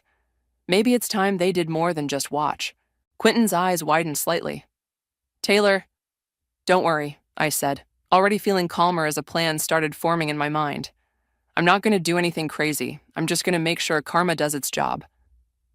As we drove away, I caught one last glimpse of the elephants in my rearview mirror. They'd always seemed so delicate, so precious. Mom spent hours arranging them just right, making sure each one caught the light perfectly. Well, Mom, I thought, let's see how you like it when something precious gets taken away from you. 3 days after the dinner disaster, I was back at Mom's house, pretending everything was normal. The elephants glinted in the afternoon sun as I helped her with the dishes, their crystal bodies casting rainbow patterns on the wall. I just don't understand why you're still upset, Mom said, handing me a plate to dry. Zane apologized. No, he didn't. I set the plate down harder than necessary. He texted sorry or mad lol with a crying laughing emoji. That's not an apology. Well, you know how he is? She scrubbed at a pot that was already clean. He means well. From the living room, I heard Zane's voice. Hey, Mom, where's that photo album from Taylor's middle school years? The one with her braces phase? Top shelf, honey, Mom called back cheerfully. I gripped the dish towel tighter. Let me guess, he's going to scan those and post them online? Oh, Taylor. Mom flicked water at me playfully. He's just being a big brother. A big brother who tampered with my medication. I stepped away from the sink. Do you even realize how serious that was? I could have pressed charges. Mom's face darkened. Don't you dare threaten your brother. Of course. I laughed bitterly. Protect precious Zane. Who cares if your daughter ends up in the hospital? Found it. Zane's triumphant voice carried through the house. Oh man, these are gold. I walked to the living room, where he sat sprawled on the couch, flipping through my awkward teenage years. He looked up with that same smirk from dinner. Remember when you had that massive zit at graduation? I think that's in here somewhere. You know what I remember? I stood over him. I remember last month, lying in a dark room for 3 days straight because my medication had mysteriously stopped working. He rolled his eyes. Are you still on about that? Still on about... I snatched the album from his hands. Yes, I'm still on about that, because while you were having your little laugh, I was missing work, throwing up from pain, and wondering why my prescribed medication wasn't helping. Taylor! Mom rushed in. Give your brother back the album. I held it behind my back. Why, so he can humiliate me some more? It's just pictures. Zane stood up, reaching for the album. Don't be such a drama queen. Drama queen? My voice cracked. You messed with my health, Zane. My actual health. Do you know what it's like to feel like your head is splitting open? To not be able to look at light without wanting to scream? I said I was sorry. No, you didn't. You've never been sorry for anything you've done to me. The album fell forgotten as we faced each other. Behind Zane, the elephant collection watched silently, their crystal faces unchanging. One particular piece caught my eye. A baby elephant with its trunk raised, supposedly for good luck. Mom had always said it was the most valuable. You want to know what your joke cost me? I pulled out my phone, pulling up my banking app. Here's the ER bill, $2,800. Want to help pay for that? Zane barely glanced at the screen. That's not my problem. Exactly. I put my phone away. Nothing ever is. Both of you, stop it. Mom stepped between us. Taylor, you're being ridiculous. Zane didn't mean any harm. He never does, I said quietly, but he always causes it anyway. I turned to leave, but Zane's voice stopped me. Where are you going? To cry to Quentin about how mean we are? No. I looked back at the elephants, particularly at that lucky baby one.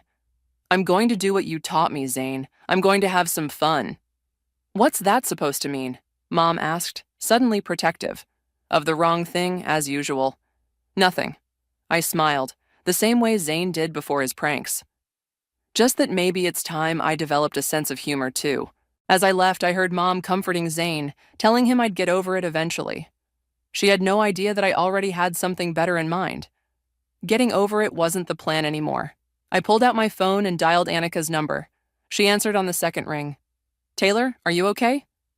Remember how you mentioned being an auctioneer? I asked, starting my car. I have a question about crystal figurines. The elephants? She sounded hesitant. Your mother's collection? Yeah. I pulled out of the driveway, watching the house shrink in my mirror. How much do you think they're worth? There was a pause. Taylor, are you sure about this? Absolutely. I smiled as Mom's house disappeared from view. It's time for a little karma, and those elephants, they're going to help deliver it. Aunt Rachel's kitchen always smelled like cinnamon and coffee, a combination that usually calmed my nerves. Today, though, not even her famous snickerdoodles could settle the storm in my stomach. He did what? She slammed her coffee mug down, sloshing hot liquid onto her pristine countertop. Switched your medication? I nodded, watching her face turn red with anger. Mom thought it was hilarious. Of course she did. Aunt Rachel grabbed a dish towel, wiping up the spill with sharp, angry movements. Morgan always lets that boy get away with murder. But this... She shook her head. This is criminal, Taylor. Literally criminal. I know. I picked at a cookie, crumbs scattering across the plate. But pressing charges would destroy the family. The family? She barked out a laugh. Honey, they're doing a fine job of that all by themselves. My phone buzzed. A text from Annika. Research done. Collection worth minimum $50K. Some pieces much more. Call me. Aunt Rachel caught my expression. What is it? I hesitated, then showed her the text. Her eyebrows shot up. The elephants? She whistled low. I always knew they were valuable, but I'm going to sell them, I said quietly. All of them.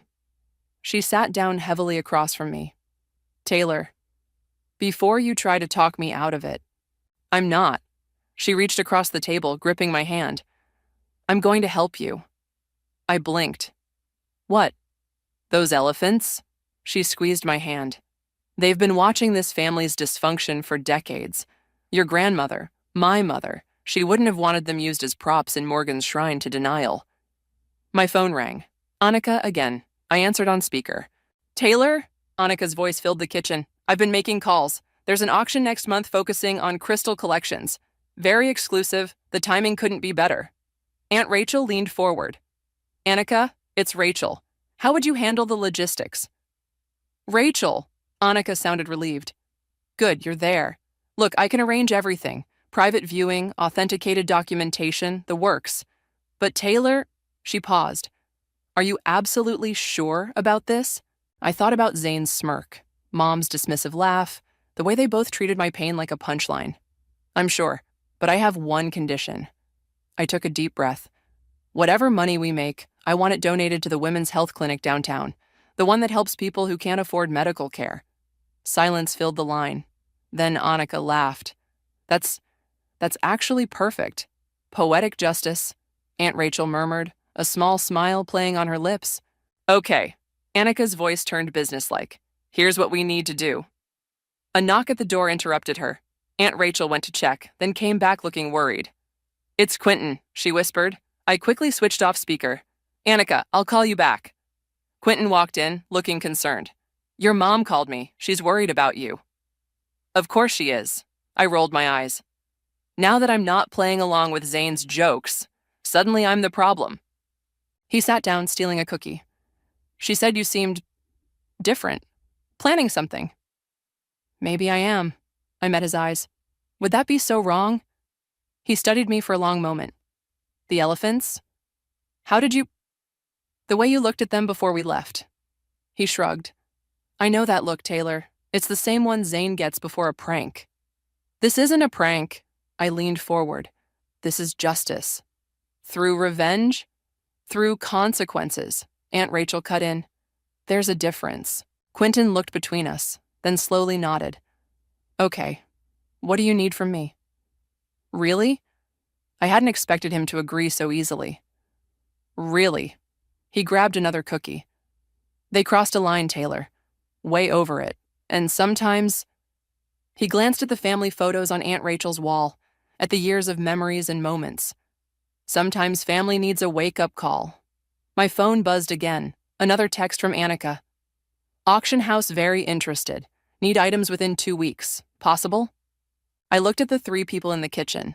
My aunt, my best friend, and through the phone, Annika, my own personal karma crew. 2 weeks, I said, feeling stronger than I had in months. We can do that. Aunt Rachel stood up, determination written across her face. Well then, let's start planning. Those elephants aren't going to liberate themselves. As we gathered around her table, plotting the details, I felt a weight lift from my shoulders. For the first time since that dinner, I wasn't a victim of Zane's cruelty or Mom's enablement. I was the one in control. And those elephants? They were about to trumpet a message my family would never forget. Mom's hosting bridge club tonight, I said, checking my watch. She'll be gone for at least 3 hours. Quentin pulled his car into the shadows 2 houses down from Mom's. And you're sure about the alarm code? 4782, Zane's birth year. I rolled my eyes, because obviously he's the golden child. We waited until Mom's car disappeared around the corner, her bridge club friends chattering loudly as they drove away. The house sat dark and quiet, except for the porch light she always left on. Ready? Quentin squeezed my shoulder. I nodded, gripping my spare key. Aunt Rachel's waiting with Annika at the storage unit. We moved quickly across the lawn, my heart pounding with each step. The key slid in smoothly, and I punched in the alarm code with trembling fingers. Green light. We were in. The elephants gleamed in the darkness, 32 pairs of crystal eyes watching our every move. I pulled out the padded boxes we'd brought, laying them on the dining room table. Start with the small ones, I whispered, though we were alone. They're in the front. Quentin worked methodically, wrapping each piece in bubble wrap while I documented them with my phone's camera. Each elephant had its own story, its own memory. The baby one from my 5th birthday, the mother and child pair from Mom's wedding. Taylor? Quentin's voice was soft. You okay? I realized I was holding Grandma's favorite, a majestic bull elephant with its trunk raised high, the last piece she'd added to the collection before she died. She left these to Mom because she thought they'd be safe, I said, carefully wrapping it. She never knew what this family would become. Hey. Quentin stopped working. We can still... No. I placed the elephant in its box. We can't. My phone buzzed. A text from Aunt Rachel. Bridge club spotted at Carol's house. All clear here. We worked faster. 20 minutes later, all 32 elephants were packed and ready. The display cabinet looked startlingly empty, like a mouth missing all its teeth. Last chance, Quentin said as we carried the boxes to his car. I took one final look at the house. Through the window, I could see the empty cabinet, and for a moment I remembered all the times Mom had let me help clean them. How proud she'd been of each piece. how she'd tell their stories over and over. Then I remembered her laugh at dinner, the way she dismissed my pain, protected Zane instead of me. Let's go. The drive to the storage unit was tense. Every car behind us looked like Mom's. Every red light felt like an eternity. But finally, we pulled up to find Aunt Rachel and Annika waiting. "Everything okay?" Aunt Rachel asked, helping us unload. "Perfect." I handed Annika the first box. "They're all here." Annika opened it carefully, lifting out the baby elephant. Oh my, these are even more beautiful than I remembered. The auction house will be thrilled. "When?" I asked. "They're sending a courier tomorrow." She examined another piece. "The auction's in 3 weeks. These will be the centerpiece." 3 weeks? My stomach lurched. Mom will notice them missing way before then. "That's the point, isn't it?" Aunt Rachel said, arranging the boxes in the storage unit. "Let her feel what it's like to lose something precious." My phone lit up. A text from Mom. "Bridge club ended early. Carol's husband had an emergency. Coming home now. Want to stop by for tea?" "She's heading home," I said, my voice shaking. Quentin checked his watch. We got out just in time. We finished storing the elephants, each box carefully labeled and documented. Annika promised to handle everything with the auction house. Aunt Rachel hugged me tight before leaving. "Your grandmother would be proud," she whispered. "Sometimes love means standing up for yourself." Back in Quentin's car, my phone started ringing. Mom's face lit up the screen. "Here we go," I muttered, declining the call. Another text popped up. "Taylor, the elephants are gone. Someone broke in. Call me now." Then another, "Did you take them? Please tell me you didn't." And another, "Your brother is furious. What have you done?" I turned off my phone. "You know there's no going back now," Quentin said quietly as we drove away. I watched the storage unit disappear in the side mirror, thinking about those 32 elephants, each one wrapped in bubble wrap and waiting to serve a greater purpose than just sitting in Mom's display case. "Good," I said, "because I'm done going backward. From now on, we're only moving forward." The night wrapped around us like a blanket as we drove home, and somewhere in the darkness, I swear I could hear the faint trumpet of elephants, cheering me on. The auction house buzzed with quiet energy. Well-dressed people milled around, sipping champagne and examining the displays. Mom's elephants sat center stage, each one catching the light exactly the way she used to arrange them. "Bidding starts in 10 minutes, Annika whispered, appearing at my elbow. "Are you sure you want to stay and watch?" I nodded, clutching my auction paddle like a shield. I need to see this through. My phone had been exploding for the past 3 weeks. Mom's messages ranged from desperate pleas to angry threats. Zane had left exactly one voicemail. "You've lost your mind, you know that?" "Look," Quentin nudged me, pointing to a woman examining the baby elephant. "She's from the Women's Clinic Board." The woman held up the piece, admiring how it caught the light. I'd done my research. She had the funds to make a serious bid. "Perfect. Ladies and gentlemen," the auctioneer's voice boomed through the room. "Please take your seats. We're about to begin." Aunt Rachel squeezed my hand as we sat down.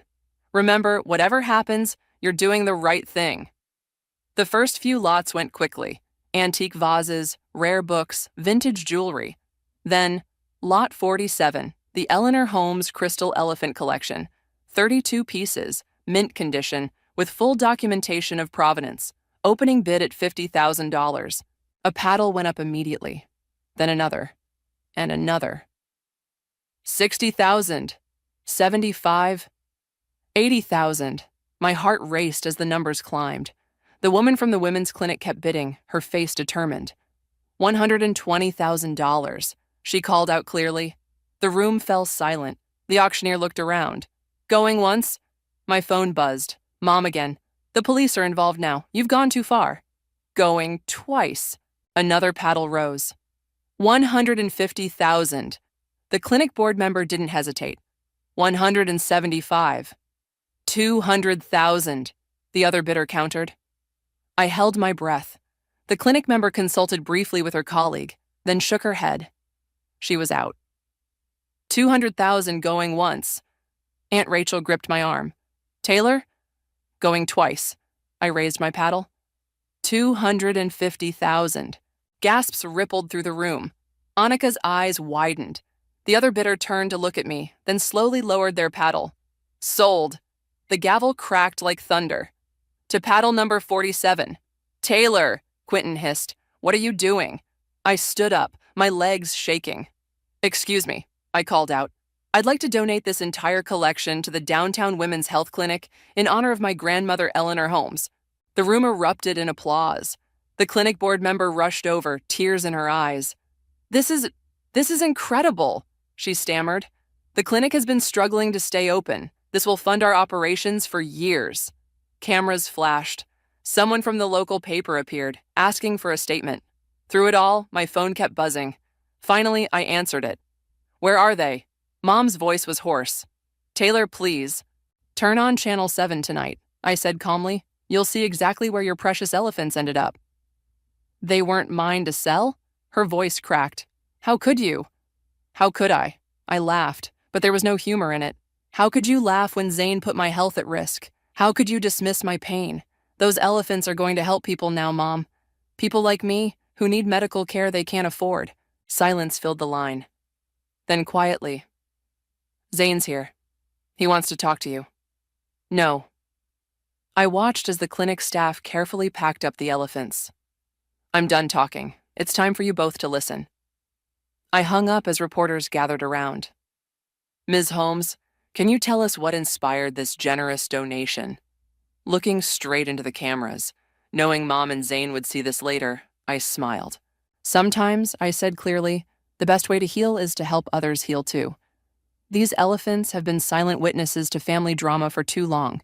Now they're going to be part of something bigger, something that actually matters. Aunt Rachel appeared beside me, her arm around my shoulders. And sometimes, she added, karma needs a little help finding its way.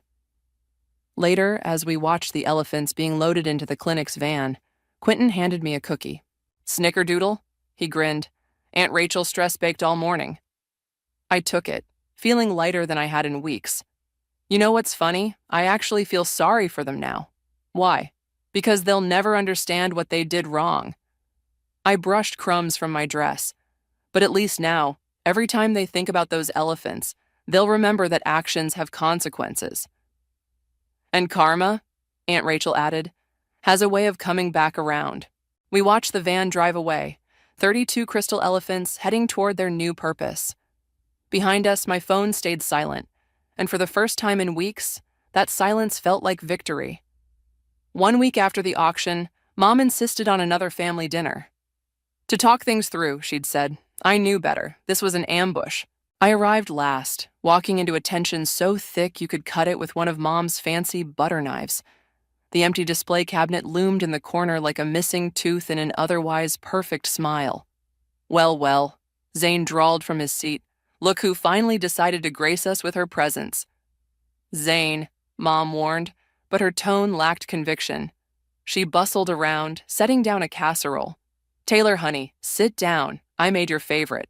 Tuna casserole stopped being my favorite when I was 12, I said, taking the seat furthest from them. But you'd know that if you ever actually listened to me. Aunt Rachel, bless her, had positioned herself between me and them. Quentin sat on my other side, a solid wall of support. I saw you on the news, Zane said, stabbing his fork into his food. Real dramatic performance. Did you enjoy destroying Mom's inheritance? About as much as you enjoyed destroying my health. I smiled sweetly. Pass the salt? Mom's hand shook as she passed the shaker. Taylor, we need to talk about what you did. Funny. I sprinkled salt on my food. That's exactly what I wanted to do after Zane's little prank. But nobody seemed interested then. That was different, Mom protested. How? I set down my fork. How exactly was it different? Because it was just a joke, Zane exploded. This was theft. No, Aunt Rachel cut in. This was consequences, something you've managed to avoid your entire life, Zane. Stay out of this, Rachel, Mom snapped. Why should she? I asked. She's the only one who's been honest about this family's problems. Problems, Mom's voice rose. We don't have problems. We had a beautiful collection of family heirlooms that you sold out of spite. Sold, I laughed. No, Mom, I didn't sell them. I donated them to help people who can't afford medical care. You know, like when I couldn't afford my ER visit after Zane's hilarious medication swap? The room fell silent. Even Zane had the decency to look uncomfortable. $250,000, I continued. That's how much those elephants were worth. That money is going to help people get the medical care they need. People who won't have to wonder if their family members switched their medication for fun. I said I was sorry, Zane muttered. No, you didn't. I slammed my hand on the table. You never did. You sent a text with laughing emojis. Taylor. Mom reached for my hand. I pulled away. We can fix this. We can buy them back. They're not for sale. I stood up. They belong to the clinic now. And you know what? Grandma would have been proud. Don't you dare bring your grandmother into this. Mom's face reddened. Why not? They were her elephants first, and she believed in helping people, in doing what's right, unlike some people in this family. Zane stood up too. You want to talk about doing what's right? How about respecting family property? How about respecting your sister's health? Quentin spoke up for the first time. How about not treating someone's medical condition like a joke? This isn't about you, Zane snapped at him. No, I agreed. It's about accountability, something this family seems allergic to. Mom started crying, real tears this time, not the manipulative ones I'd seen so often. Those elephants were all I had left of your grandmother. No, Mom, I softened my voice. You had me. You had a daughter who needed your support, your protection, but you chose to laugh instead. I didn't. She trailed off, realization finally dawning in her eyes. Didn't what? I pressed. Didn't think? Didn't care? Which is it? The silence stretched out, broken only by the tick of the grandfather clock in the corner. Finally, Zane spoke, his voice unusually quiet. I really messed up, didn't I? Yeah, I said. You did. And now those elephants are going to help fix what you broke, not just for me, but for others too. I grabbed my purse and headed for the door. Behind me, Mom called out, Where are you going? To the clinic, I said without turning around. They're having a dedication ceremony for the new Eleanor Holmes Medical Assistance Fund. You're welcome to come, but only if you're ready to actually listen.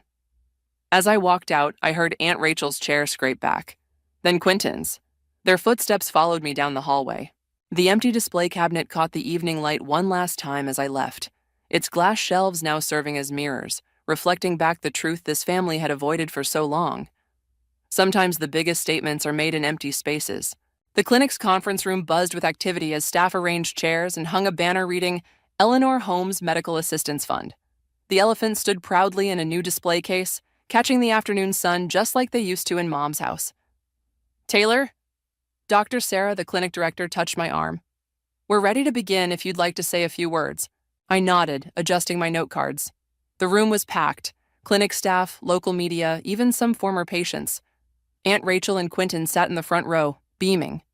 Then the door opened. Mom walked in, followed by Zane. They looked smaller somehow, less certain.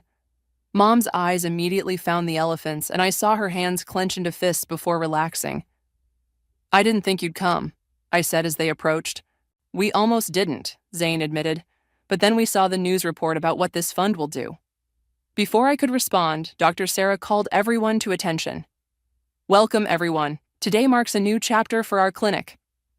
I half-listened as she explained the fund's purpose, helping patients afford crucial medications, treatments, and emergency care.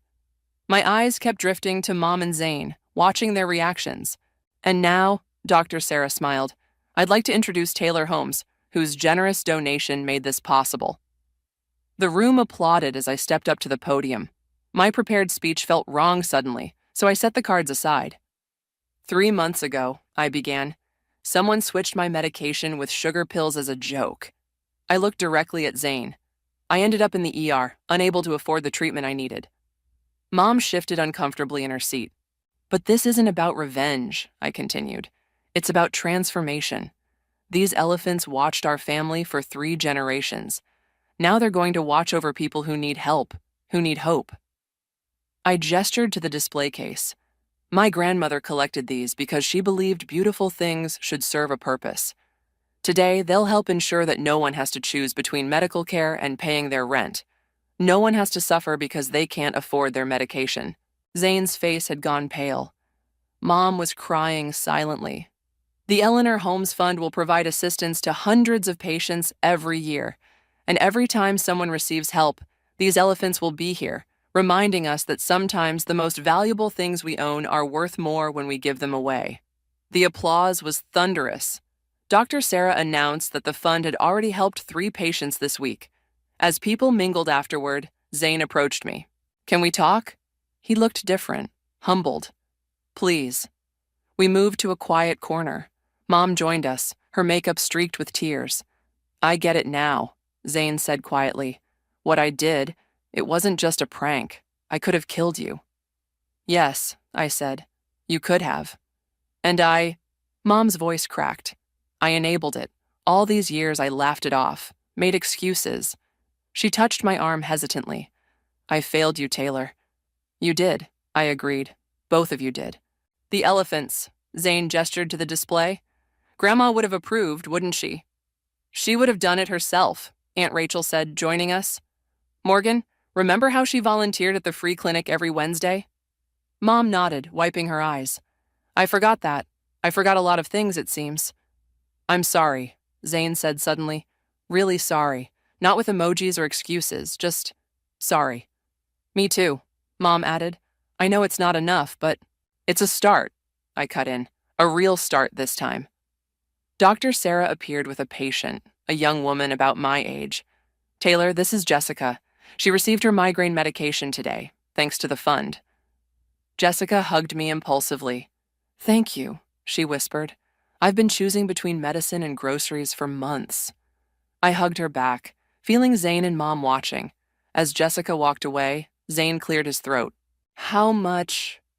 He swallowed hard. "How much does the fund need to help more people like her?" "Are you serious?" I asked. He pulled out his checkbook. "Dead serious. It's time I grew up, right?"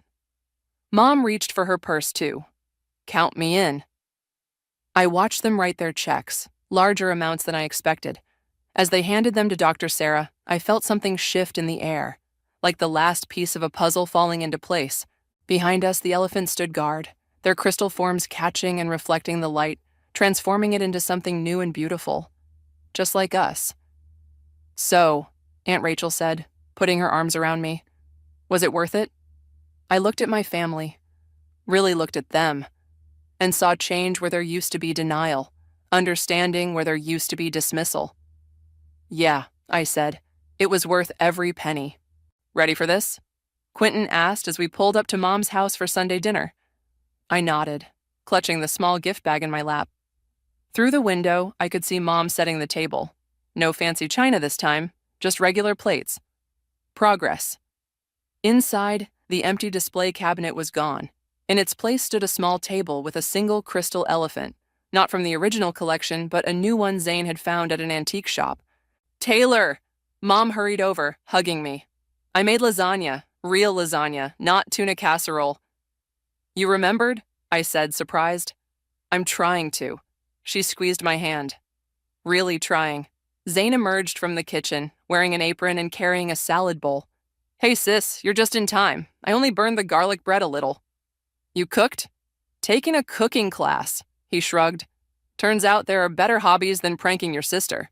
We settled around the table, the conversation flowing easier than it had in years.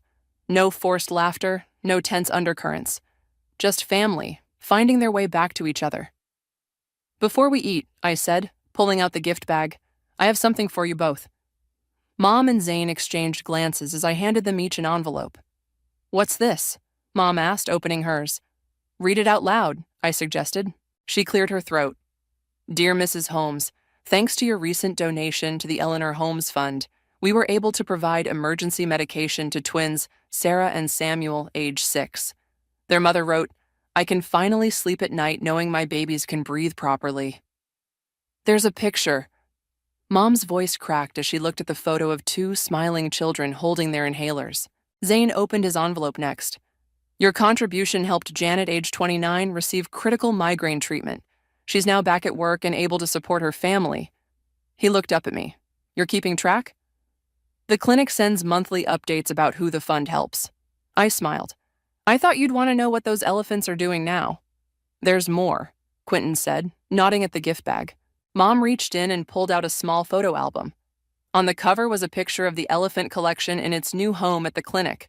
"Open it," I urged. She did. Inside were photos of people, patients, doctors, families, all standing near the elephant display. Each photo had a story. Medications provided, treatments funded, lives changed. "This is what Grandma's legacy really looks like," I said softly.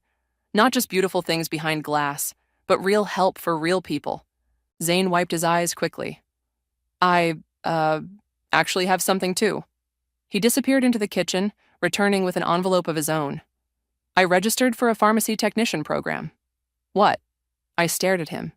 "Yeah, well," he shuffled his feet. "After everything, I want to help people get the right medications, make sure they're safe. Maybe work at the clinic someday." Mom stood up suddenly, walking to the single elephant on display. "Your grandmother used to say that beautiful things should have beautiful purposes." She turned back to us. I think we finally understood what she meant. "We did," I agreed, though it took some tough love to get there. "About that," Zane said, "I know we've apologized, but I want you to know. I think about what I did every day. Every time I read about someone the fund helps, I remember how close I came to really hurting you." "I know." I reached across the table, taking his hand. "That's why I forgive you, both of you." Mom joined us, placing her hand over ours. "We don't deserve it." "Maybe not," I said. "But forgiveness isn't about deserving. It's about growing, and you both have grown so much. Thanks to you," Zane added, "and those elephants." Speaking of which, Quentin pulled out his phone, showing us the clinic's latest post. They just helped their 100th patient this month. We raised our glasses. Water for me, since I was back on my proper medication, wine for the others. "To the elephants," Mom said. "To growth," Zane added. "To family," Aunt Rachel chimed in from the doorway, arriving right on time with dessert. "To all of it," I said, looking around at these people who had hurt me, who had changed, who had learned. To everything we lost and everything we found. The single elephant caught the evening light, sending tiny rainbows dancing across the walls. Different from before, but beautiful in its own way. Just like us. Sometimes the best endings aren't about getting back what you lost, but discovering something better in its place. We'd lost a collection of crystal elephants, but we'd gained something far more precious: understanding, growth, and a family that finally knew how to love each other properly. And somewhere, I knew Grandma was smiling.